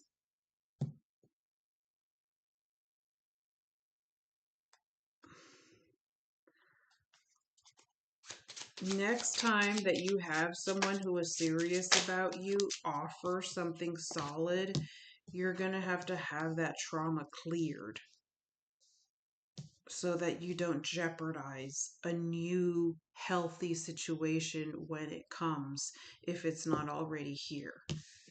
Does that make sense? Okay, thank you. That's all I have for you. Aquarius. Aquarius. Let's see. Who do I have to do after you? Let's see. I cannot freaking remember which one I'm supposed to do after, just so that I'm prepared ahead of time. Okay, that one. Okay, Aquarius.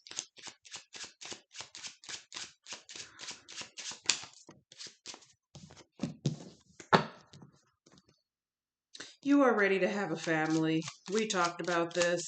You are ready to have babies, and your hormones are so ready that you don't care if this world burns down. You are still going to have a family. I like that way of thinking. Um, you you just, it's like you are going to live your life regardless of the external circumstances. You are going to live your life regardless of external opinions. You might have family members that are telling you not to do this, not to do that, and the more they tell you not to, you're going to do it. Okay? I cannot say that I don't like that, because I do. I really like that way of thinking. You're not putting external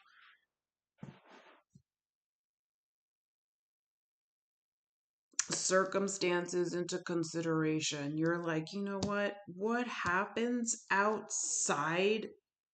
What happens in the world outside of me is happening to the world outside of me. And inside of me, I have a whole other world going on. And it's like a secret. It's like a secret that you have acquired. You've acquired this secret of being undisturbed by the world. And let me tell you, at your job, if you're still working, because I know a lot of you are on maternity leave, at your job, people judge the sheep out of you.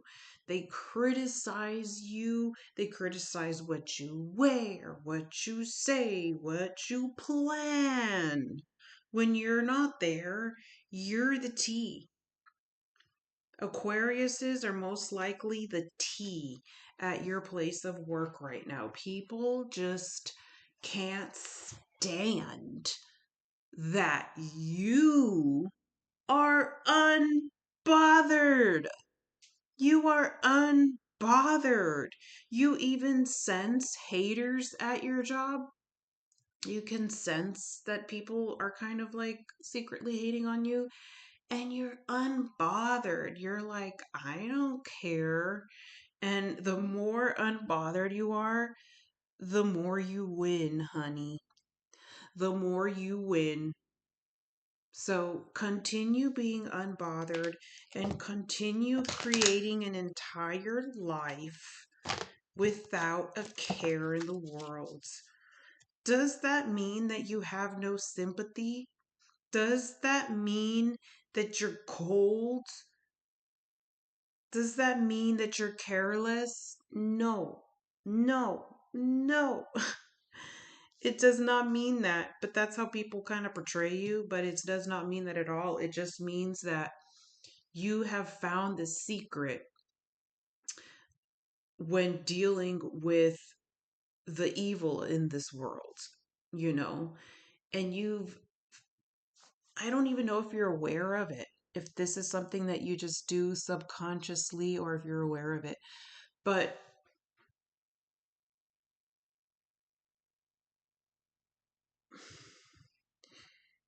it's like precisely because evil exists in the world and it's so prevalent in these days, in this era, this unbelievable, but it's like that's why people criticize you. They're like, how could you plan that when this is going on in the world? But that's precisely why you're doing it. It's almost like a survival instinct. I don't know. It's like you do have sympathy. You do feel horrible about it. And it's precisely why you're planning an entire life unaffected by it. And This doesn't have to be a child. This could just be something that means a lot to you, an organization, a campaign, a petition. And it's very inspiring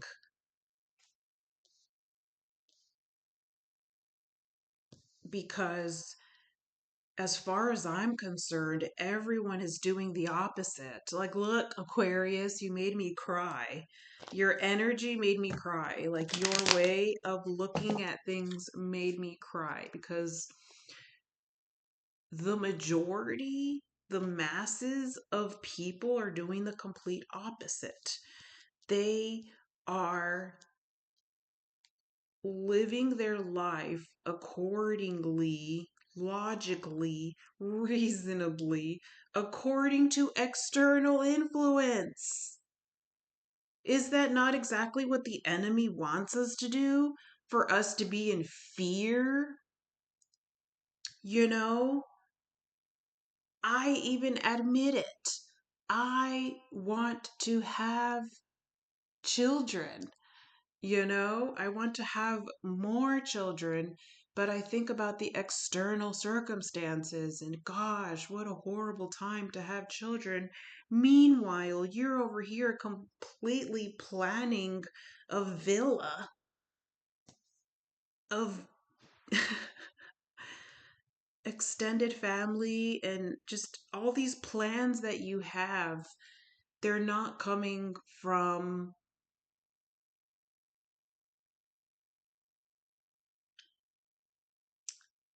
you, like the way that people, oh my gosh, I can't even. It's like people envy your unbotheredness. You make being unbothered so easily, make it look so easy, right? So people will accuse you of being selfish or self centered. Not at all. You just have your priorities straight, and your priority is that you're going to live your life no matter what that TV screen shows. If that TV shows that the earth is burning down, you're probably going to speed up your process and you're probably going to do whatever it is you're already doing even faster. I really, really like that. I really, really, really like that because, geez, yeah, you have a lot of haters.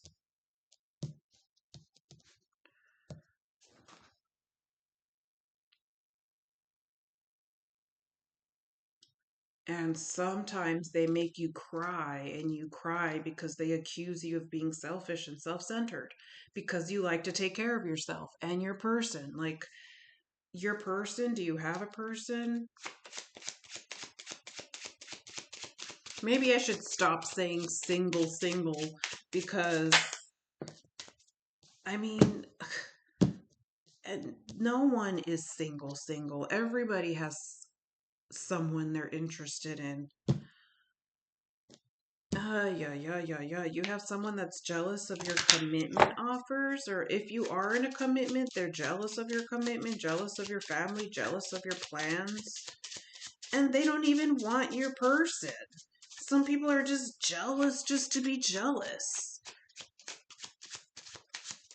Jealous because you have a person. They're not jealous because of the person you're with, they're just jealous because you have someone. Okay.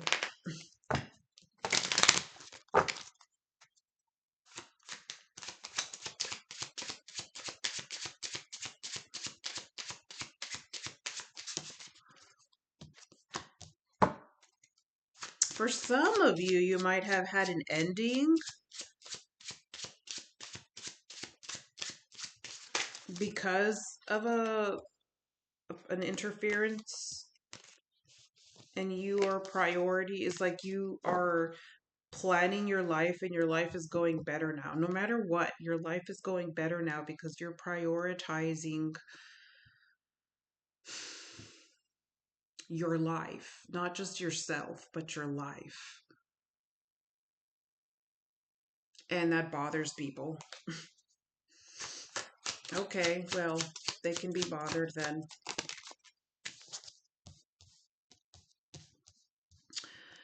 For others of you, you might have been dating somebody for a long time and they don't want to commit, and they don't want to commit because there's somebody else involved. And if that's the case, then drop them and move on, because most of you take care of yourself. So let the people that are going to leave your life leave. Don't cry over, a busted looking ass person, because it happens way too many times where people will cry and relapse and miss really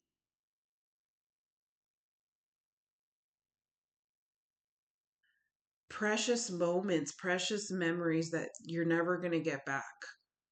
How many times has it happened to you? Whether, doesn't matter, how many times has it happened to you where you were supposed to have an amazing experience, an amazing memory, and it was ruined by somebody else that you thought wasn't going to do what they did? It's like, how about not expect it at all? If you would have never expected it, then you would have never got hurt and your memory would have never been ruined. We have to cherish the memories that we have. And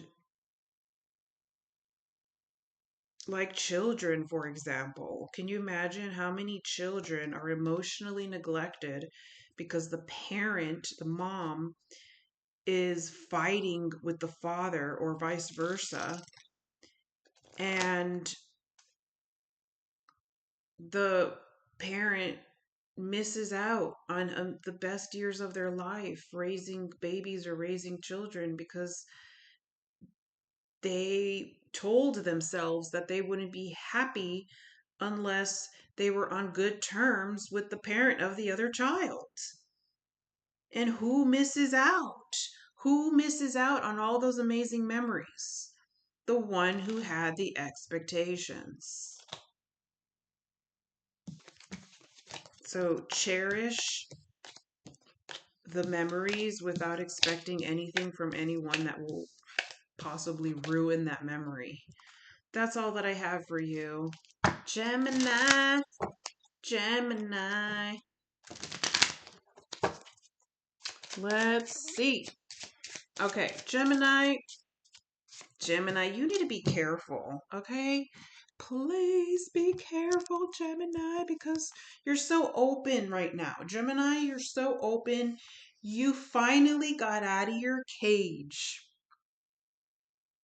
Like Gorilla's Clint Eastwood. Finally, somebody let me out of my cage. That's you. You started a new job. You moved to a different house. You are going to a new school. You're making new connections. You're making new friends. You're socializing online. You learned about new apps. You are quite the social butterfly right now. And you need to be careful. You need to be careful that you don't fall pregnant towards a relationship that was just or is just lust infused. Or you need to be careful that you don't get a girl pregnant that you're not really serious about being with on the long term. Exactly. Anybody that Gemini wants to date right now is going to have a long reputation. They're going to have a long tail of infidelity, player. Like, anyone around Gemini's energy right now is a player. Like, you just have player energy. If you are interested in the same gender as you, it's the same thing. any person that you're interested in, whether they are the same gender or not, they're going to be players. You just have player energy around you, okay? You're just going to have to be careful with that. And they're going to lure you with money. They're going to want to give you gifts. Be careful with accepting gifts from strangers. Be careful with people with false identity, with viruses, identity theft, catfish.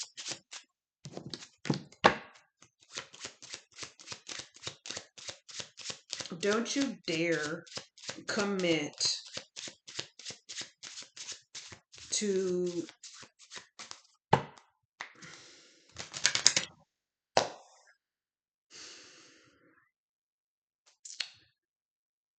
anything that you don't have enough information about. Get you that information. Find out who their friends were. Find out who their ex was. Find out everything that there is to know about somebody before you commit to them. Because anyone who is interested, anyone who is interested in Gemini is gonna have a couple tricks up their sleeve. You know what I mean? Especially if this is like your first time. I feel like there's this, like, you haven't considered crushing in a very long time, and now you're kind of letting it come back over, and it's, you know, hormones, puberty, whatever, menopause, whatever. You're gonna have to be very careful with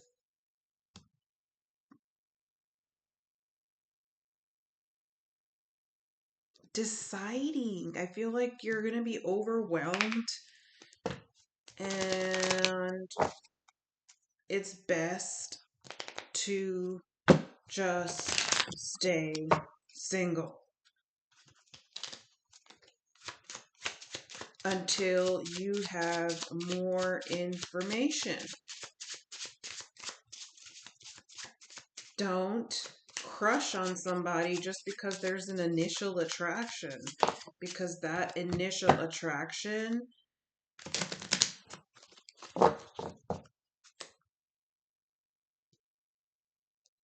can mean various things. Like, oh, just because you're attracted to somebody, you cannot be so gullible, so vulnerable. Like, this is not the time to be vulnerable. It's like everybody is a ticking time bomb, you know? So I would be discerning if I were you. Keep your options open. Be discerning and keep your options open.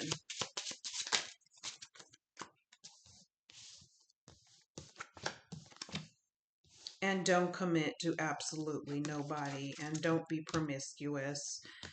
You will thank yourself later, because later on you're going to find out some dirt about somebody that you were considering, and you're going to be like, oh my God, I was going to consider that person, and I just found out that that person is dot, dot, dot, dot, dot, dot. You know what I mean? Like those kind of vibes. Like, be careful, that the person that you're considering is not like a registered offender. I'm dead on serious right now. I'm sorry, but those are all the messages that I have for you, and it goes the same way if you're a male. Like, if you're a male, you need to find out more information about this person. Okay, let's move it on to water signs. Water. Who else am I missing? I did the earth, I did the fire, I did the air, and now we're at water. Let's start off with Pisces today. I'm going to do Pisces, and then Ophiuchus, and then Cancer, and then I'm going to have to like pause it and make sure I didn't forget nobody.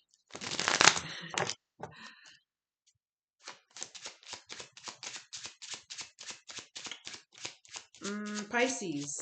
Ah. Oh my gosh, Pisces. Endings. Endings where? Pisces, you ended something. What did you end?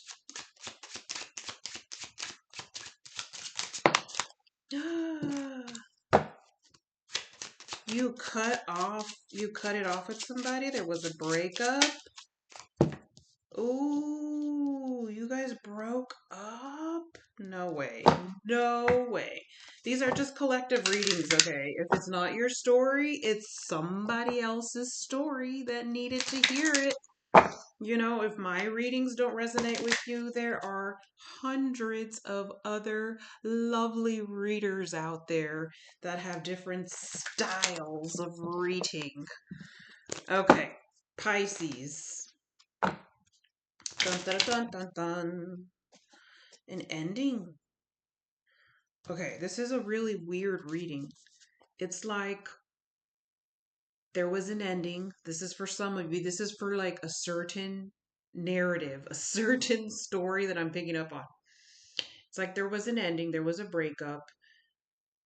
Something was discovered, something was exposed. There just was like something that was meant to happen, something that was meant to be exposed happened and was exposed. And it created a breakup, an ending. And you do not deal with heartache and heartbreak very well. However, this particular time, you felt low key happy. It was like, oh my God, I can't believe this happened. You're like calling your friends and you're like, oh my God, I can't believe this happened. But there's something in you that is happy and relieved because you feel like yourself again. Now that you're single, you feel like yourself again. You're like, oh my God, I missed getting readings. I missed, whatever it is that you do. You missed getting, you know, you missed your friends. You missed hanging out with your friends. You missed partying with your friends. You missed drinking with your friends, whatever. And you just feel like you're at home again. And you're like, this doesn't make any sense. I don't even think that you've told anybody. I'm not even sure if you've admitted it to yourself. You're still kind of looking at it and thinking, why is it that I feel at home, relieved? I feel like myself again, like the entire time that I was in that relationship with that person, I wasn't myself. What a nightmare. It's giving me claustrophobia just to think about it. Like, can you imagine being in a relationship with someone where you're not yourself, where you have to act like somebody else? And Pisces, I feel like that was you. I feel like you got yourself into a 10, 20-year-old relationship marriage where you completely were an actor or actress playing a role that was nowhere near who your real identity really is. You got lost, and it's like that is exactly why I disagree with people who settle. I don't understand why people settle. I mean, yeah, there's superficial, materialistic people out there that just want material things so much that they will marry someone who has them, even if they don't love them, of course. But you lose yourself. You lose your true identity. So for most Pisces, I see an ending here where you just feel like you should feel like you're at rock bottom, or like maybe even you found out your partner cheated for some other of you and you're just like, okay, that means it's over. Bye. Yeah, that hurt, but it's like Pisces.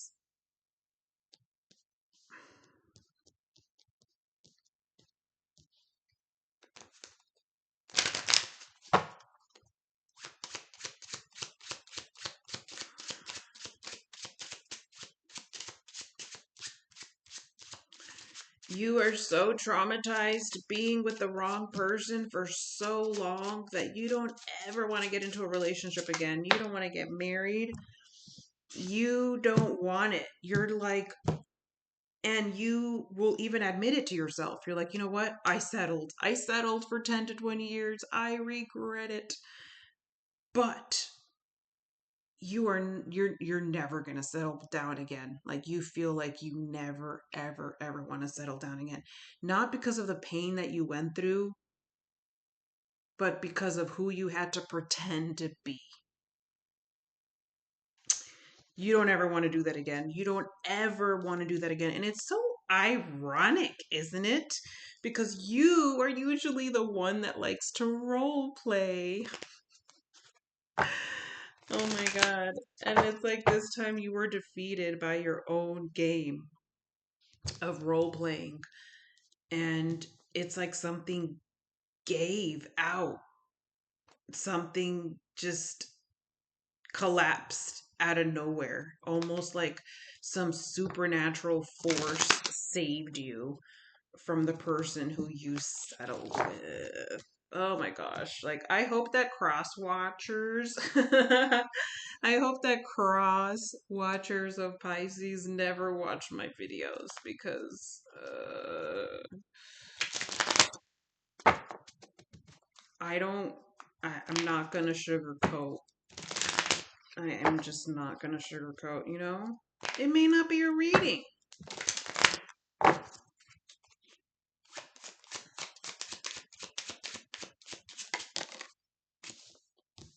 Yeah. You're not interested in nothing. You're not interested in physical commitment, 5D commitment. You're just interested in making your money. You're like, the most important thing right now is making my money so I can move out, pay child support, do whatever it is that you got to do. You are just, you're all about your money and you want a brand new, you're happy. You're secretly low key happy that this relationship ended. Yes, you are. Let's see.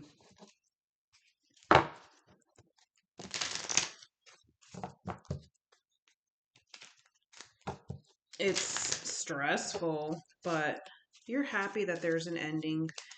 And I think that you're going to feel better the more that you hang out with your friends again. Thank you. Cancer. No, Ophiuchus. Let's do you. Hi, Ophiuchus. A card just fell. Where did it go? My goodness. Give me a second. Okay. What card fell for Ophiuchus? Doot, doot, doot. I hadn't shuffled yet, so. Oh, okay. All right. Sorry, I have to like, after I've sat down for so long, I have to like shift around. Okay. Ophiuchus, you are ready to live a fulfilling life, a life of paradise, with or without a lover. So dramatic today. I'm serious. So, Ophiuchus, you're like, you don't even want to be in a relationship. You're like, you had such a bad experience with narcissists, and witches and self-absorbed parasites that you're just like, you've gotten hurt so bad by people that you thought were better than they really were, you know? Anyways, you have discovered something. You have discovered something within the matrix. You've discovered how to step out of it. Ooh. You found a way to sneak out of the matrix. Whether it was a frequency you found, a sound, an instrument, a song, a soul song, you found something to make you just leave the matrix, okay? And you are determined to make it happen. You have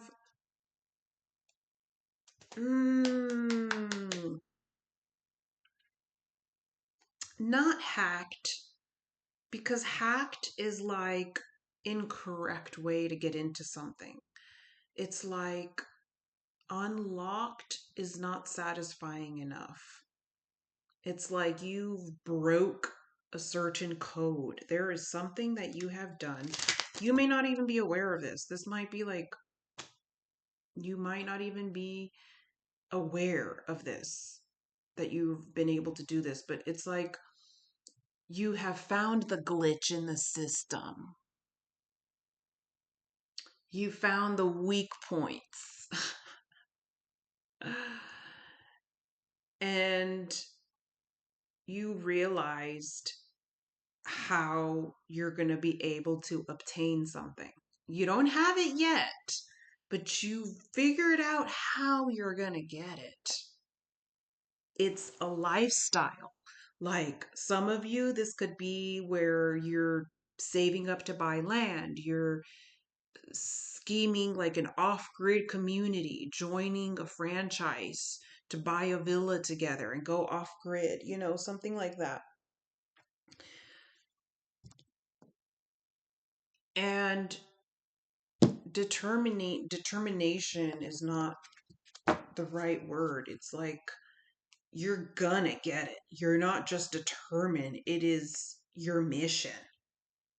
Okay? So whatever held you back before, you're not the same person. You went through a mini death. You're going, some of you, some of the high level Ophiuchus people are going through a phase like similar to nirvana.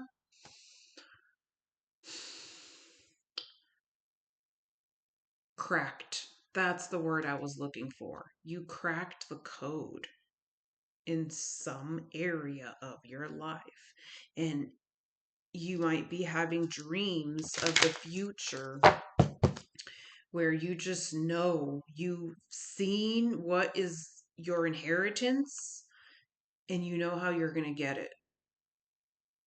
For others of you, you might be doing a lawsuit where there was a violation and now something is owed to you. All right, let's go back to the love portion of it, if there is any, because I don't think there's any for you. I honestly don't think that you're interested. You're not interested in love or love relationships right now. You see love as a distraction. You see love as something sacred and holy for when the time is right. But right now, you've got a mission to complete. And once you complete that mission, then you're going to go back around and find your king or queen. But for right now, you're turned off by people. Like you want to get away from people because you've been shown people's true colors and you just want nothing to do with it. You're like, wow, that's your true color. That is the low vibe you want to be at. Okay, so I'm going to avoid all that. There are two people who want a commitment with you, but you're not interested in the relationship. You have two people here, a younger person and an older person that would settle down and have a family with you, but you're on a mission. Okay. They're gonna end up softening you up. So it seems like you have two people to choose from, Ophiuchus.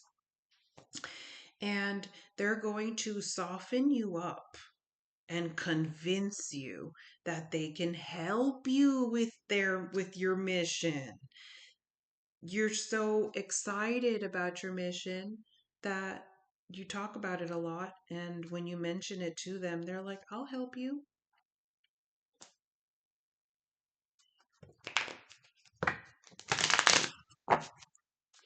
So right now you're like, "Nope, I don't want love. I don't want a relationship. I don't want commitment." But the thing is, when we surrender our desires, guess what happens? The desire comes back around because you surrendered it. You're like, you know what? I don't want it. I don't need it. I don't expect nothing from it. I don't depend on it. I don't rely on it. And then it is attracted to you because you surrendered it. And it's like, as soon as you're like, oh, I'm obsessed, I'm attached, it's repelled. I don't know why life is that way, but that's just how it is. So, because you got into your independent power role, it made two individuals want to commit to you because you got into your little individual power. Okay. So, yeah, you are going to, the two people that are interested in you, they don't have any bad intentions. So don't allow negative experiences from the past to block potential with solid people or solid opportunities. Because over here, you're turning two people down that seem to be like pretty good people, but you don't trust anybody because you were played in the past. So that's really good that you want to stay single. You know, it's responsible of you to want to stay single after getting hurt. And if you do date, which you will, they're going to soften you up and convince you they. I don't mean they, I mean like you're going to make a choice out of the two. One is more mature than the other. I recommend taking the one that is more mature because there's nothing worse than ending up with an immature person. Like, I can't, like, that's the worst.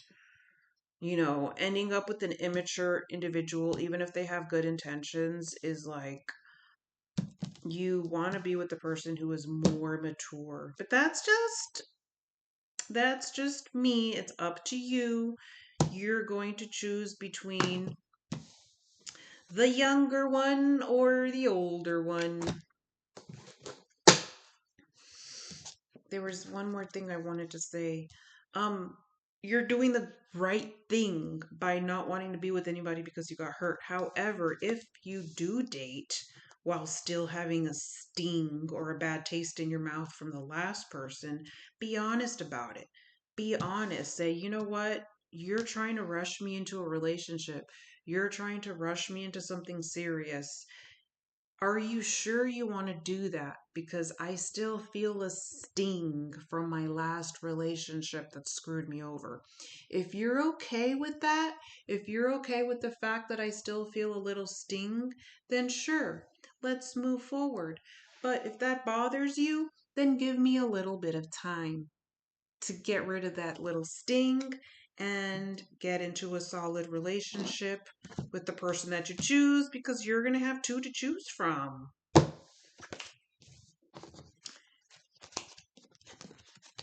Okay, that's all that I have for you, Ophiuchus. Cancer. Hello, Cancer.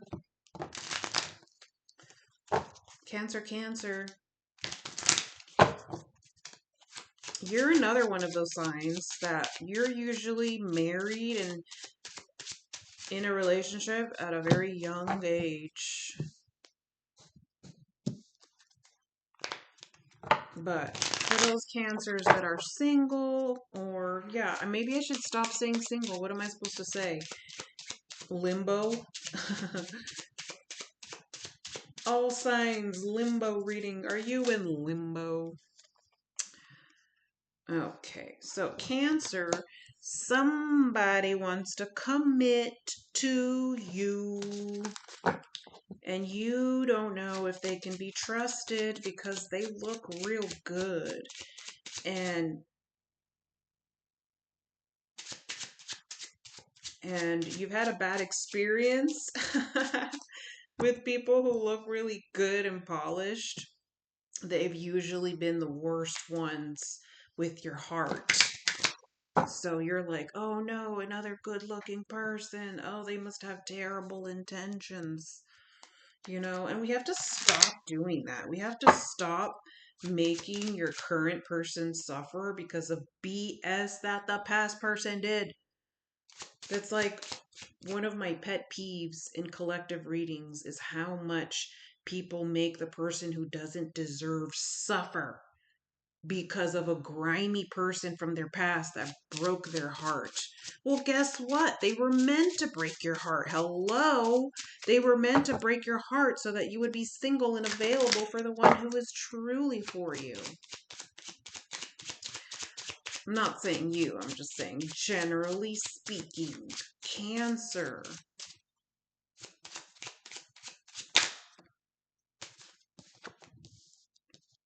Okay.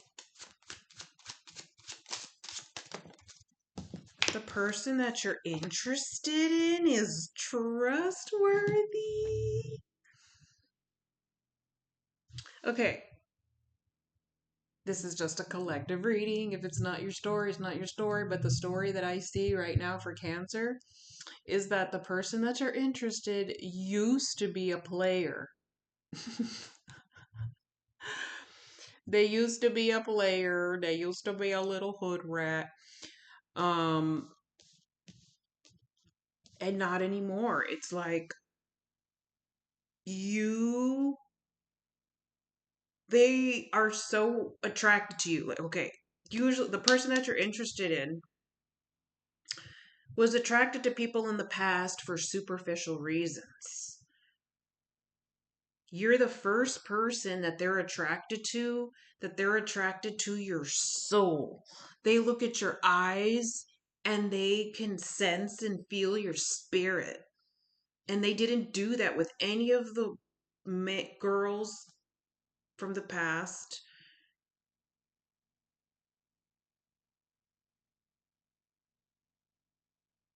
Or males or girls, I guess. They didn't feel that. It's like they felt lust. It was lust, and it was superficial, and it was infused with, like, it's not even naughty. It just, the inside didn't match the outside. They dated very attractive looking people, and the inside and the outside just didn't match. In the inside, they were like not good people. Not to say that they are a good person, because they weren't in their past, but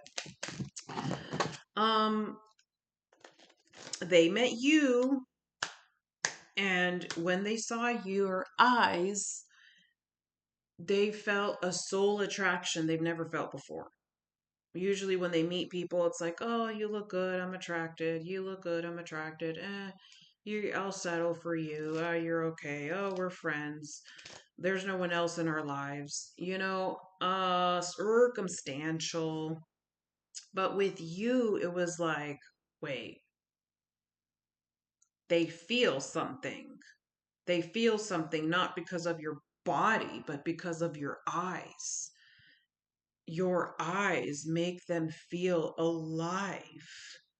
Your eyes make them feel like they will never get bored on your bosom. Like, just, they could just look at you for an eternity and they will never be bored. You don't even have to talk. Just look at them and they just want to mend souls. Okay, so the reason why you feel like this is too good to be true is because they used to be a heartbreaker, and you're the first person that has ever given them the desire to commit to the point where they don't want to look at nobody else.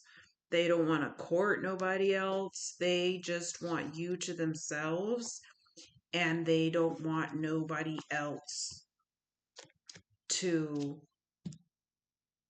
take you off the market.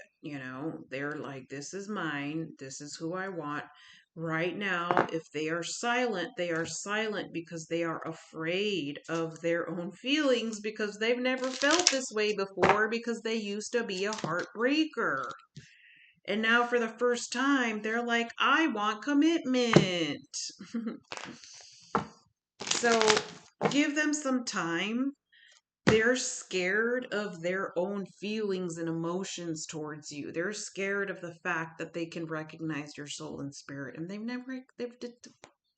all the people they dated before didn't seem to have a soul. All the people that they dated before were just like walking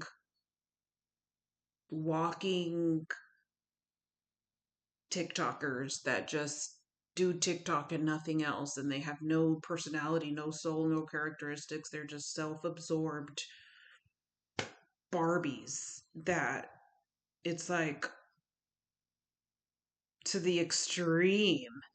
And that's the kind of people that they go for. And now they see you and they're like,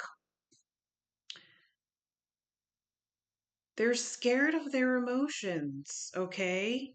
They're so scared of their emotions. They like you so much that sometimes they try to talk themselves out of it. Sometimes they're like, you know what? I have so many emotions for this girl, this guy, whatever. I don't want to hurt them. Like, they're very aware of their own bad reputation. They're very aware of who they really are. This one is upside down. They're very aware of who they really are, and they're just like, that's all that I have for you. That is all that I have for you. This person is serious about having a harmonious relationship with you. Just give them a little time to get over that initial fear that they have of finally being a good person, because they weren't before. And I know that might scare you. I'll pull one single card for that because I know that scares you. You're like, isn't that kind of selling myself short? Isn't that degrading myself? Isn't that lowering my standards to be with someone who used to be a player? No. It's not that I'm defending them. It's just that I defend progress. And when somebody has a desire to change, it means something. It means that maybe you're the one. Maybe you're the one that it takes to make someone who wasn't serious about anybody else commit. Okay, so that's about all that I have for you. How far they want to go. Family and family romance, commitment, seriousness. I mean, come on, how can you be surprised? Cancers are a catch. They're very in tune with their emotions and they provide the best emotional support that anyone can ask for, which a lot of their competitors lack. Moving on to Scorpio. Are you my last one? I have to pause and count. I'm serious. Hold on a second. Okay, Scorpio. I think you're my last one. I hope I didn't forget anybody. Um, I didn't have a notebook like I usually do, so if I forgot you, I'm sorry. I'm pretty sure that I'm at 13, okay? I'm pretty sure that I'm at 13 and that I didn't forget anybody.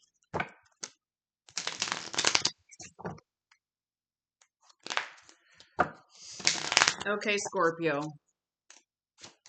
Let's see. I don't really have any intro messages for you. Not any that come in mind.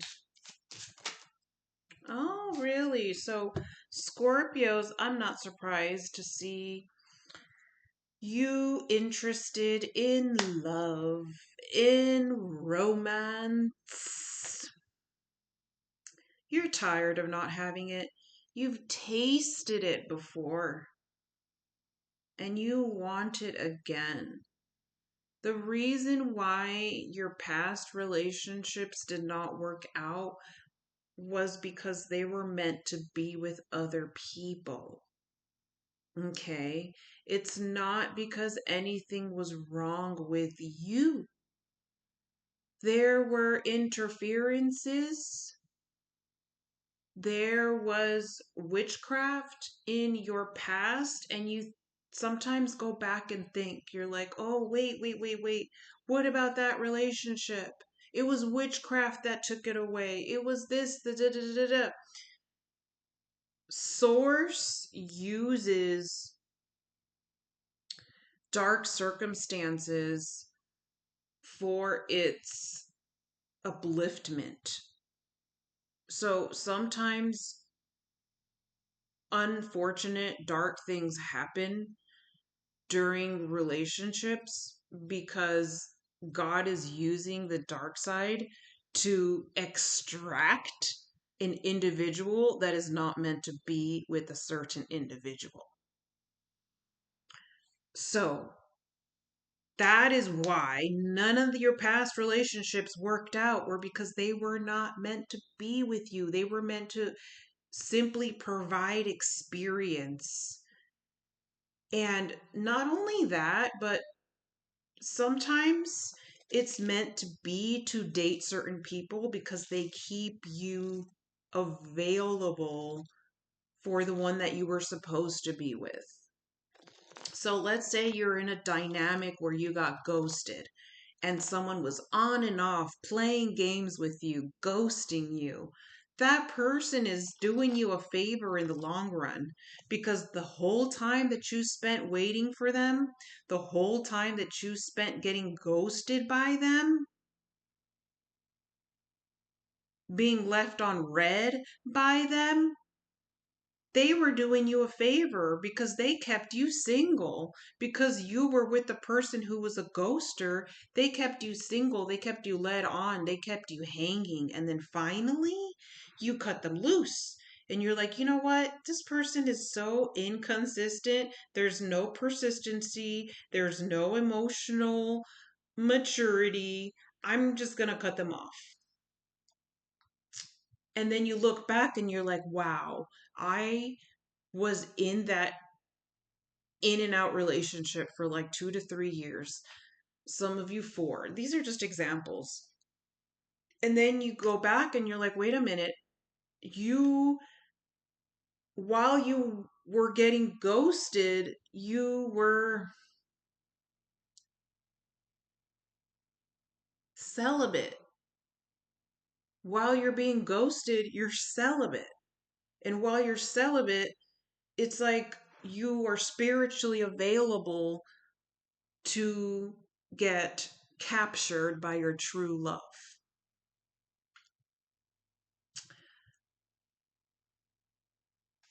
Okay, so that's what happened. It's not personal. It's just that people get ripped off your arms because they weren't meant for you. And the ones that no one or nothing can rip away from your arms, that's your keeper. Okay, if a relationship cannot sustain the evil eye, if a relationship can't sustain jealousy, if a relationship can't sustain haters, then it's not really a solid relationship, now is it? When a relationship is solid and both people are energetically strong, there is nothing that can come in between them, no matter how much external forces try. So, what you have on your mind is love, sex, romance, commitment. You want it. You feel like you've been single for 10 years. You feel like you've had a 10-year dry spell, and you're like, come on, please, where is my person? I don't want to live like this anymore. What is the point of living if I don't have a person? Be careful now. Be careful now, because a long time ago, you idolized darkness. You idolized dark arts, and that got you in a lot of trouble. What are you supposed to put first? You're supposed to put source first so that nothing goes wrong. And then now you're kind of got away from the dark arts. You finally figured out the spiritual drama that it got you involved in. And now you're kind of idolizing and romanticizing the idea of a relationship, and once again prioritizing something above source. So be careful with that, because that usually comes off as obsessive energy, and when you are obsessive, it repels genuine love and comes off as obsessive, stalky, or clingy. And you don't want to come off like that. The best position to be in when you're looking for love is to surrender the expectation of finding it. When you surrender that expectation of, like, you know what? I don't want it. I don't want it. I don't want it. I don't need it. I don't desire it. And all of a sudden, you have all these emails and you're like, what? What? All these emails. I literally just said yesterday that I surrender all my expectations and desires and wants. And then the emails come in. Because when you want something so much, you actually repel it. So be careful with wanting it so much that you backtrack and go find you a one-night stand situation. Don't go back now. Do not go back now. If you go back and you go back to that lifestyle where you have one-night stands, you're going to have that person in your aura for 8 months. When you have sex with someone, they stay in your aura for 8 months. Don't forget that. So if you're having one-night stands back to back, that's how many, you know what I mean? So just be careful with that. You have to watch yourself, because you've turned your back on an enemy that is too close to you. There's an enemy that you have in your life that is a warlock or a wizard who wants to pick a bone with you.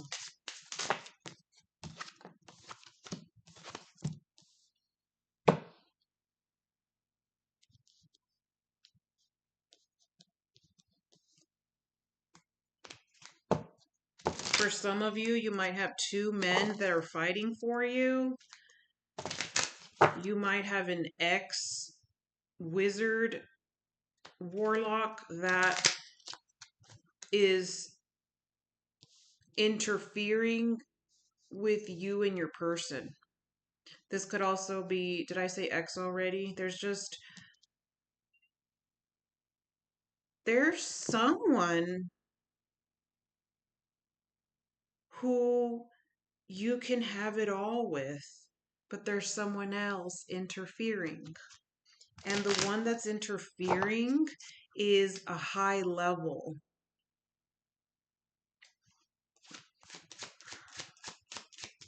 They're not just a little interference, they're a high level interference. So be very careful with stepping on people's toes, even comments. Like if you say the wrong thing or do the wrong thing while someone is watching you and they already,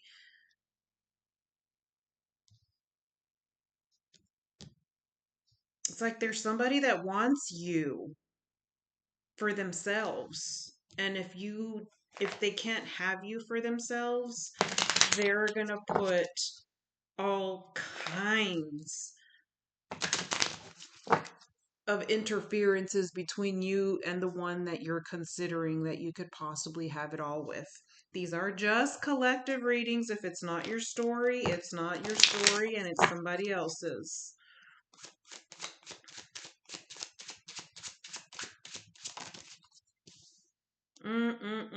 You're going to have to clear witchcraft energy. And let me tell you, this one is difficult to clear. This one is very difficult to clear. For others of you, this might be somebody who you used to gang with. Like, there might, see, this is exactly why you're not supposed to get into the dark arts to begin with, because you are, and then people get into these little communities, these little dark art narcissistic communities, and they think that they're a happy family and they're not. You're just going to encounter other people that want to experiment and they'll experiment on you. For some of you, it's a teacher. You had a teacher teach you some dark arts, teach you how to do some spells, and something went wrong.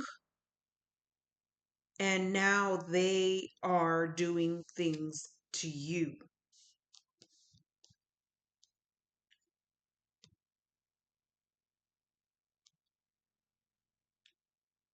They want to break you up with your person.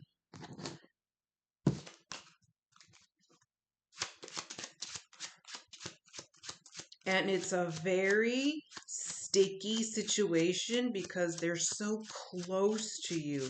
For some of you, this even could be your own father, where your own father is a warlock or wizard and they're putting stuff on you so that you're not happy with the person that you want to be with because they don't like that other person for whatever reason. They don't like them. There's someone here that does not like your person.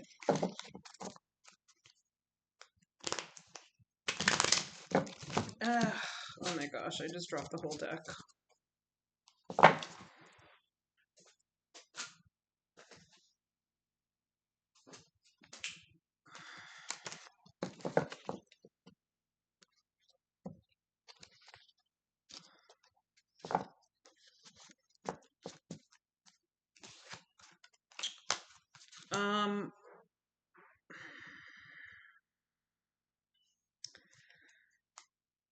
It's like you're gonna have to have a secret relationship. It's like if you continue to have a relationship with someone that you think wants to give you everything, their heart and their commitment, it's like you're going to have to do so in secret because either your parents don't approve, their parents don't approve, someone of power doesn't approve. It could also be because of ethnicity, like a racist parent not liking the ethnicity of the person that you're dating. So, unfortunately, because this is so fresh, if I were you, I would keep my interest as secret as possible. I would not post anything. And if I were you, I would lie. I would lie and tell the person of power that you're not dating them at all. If they're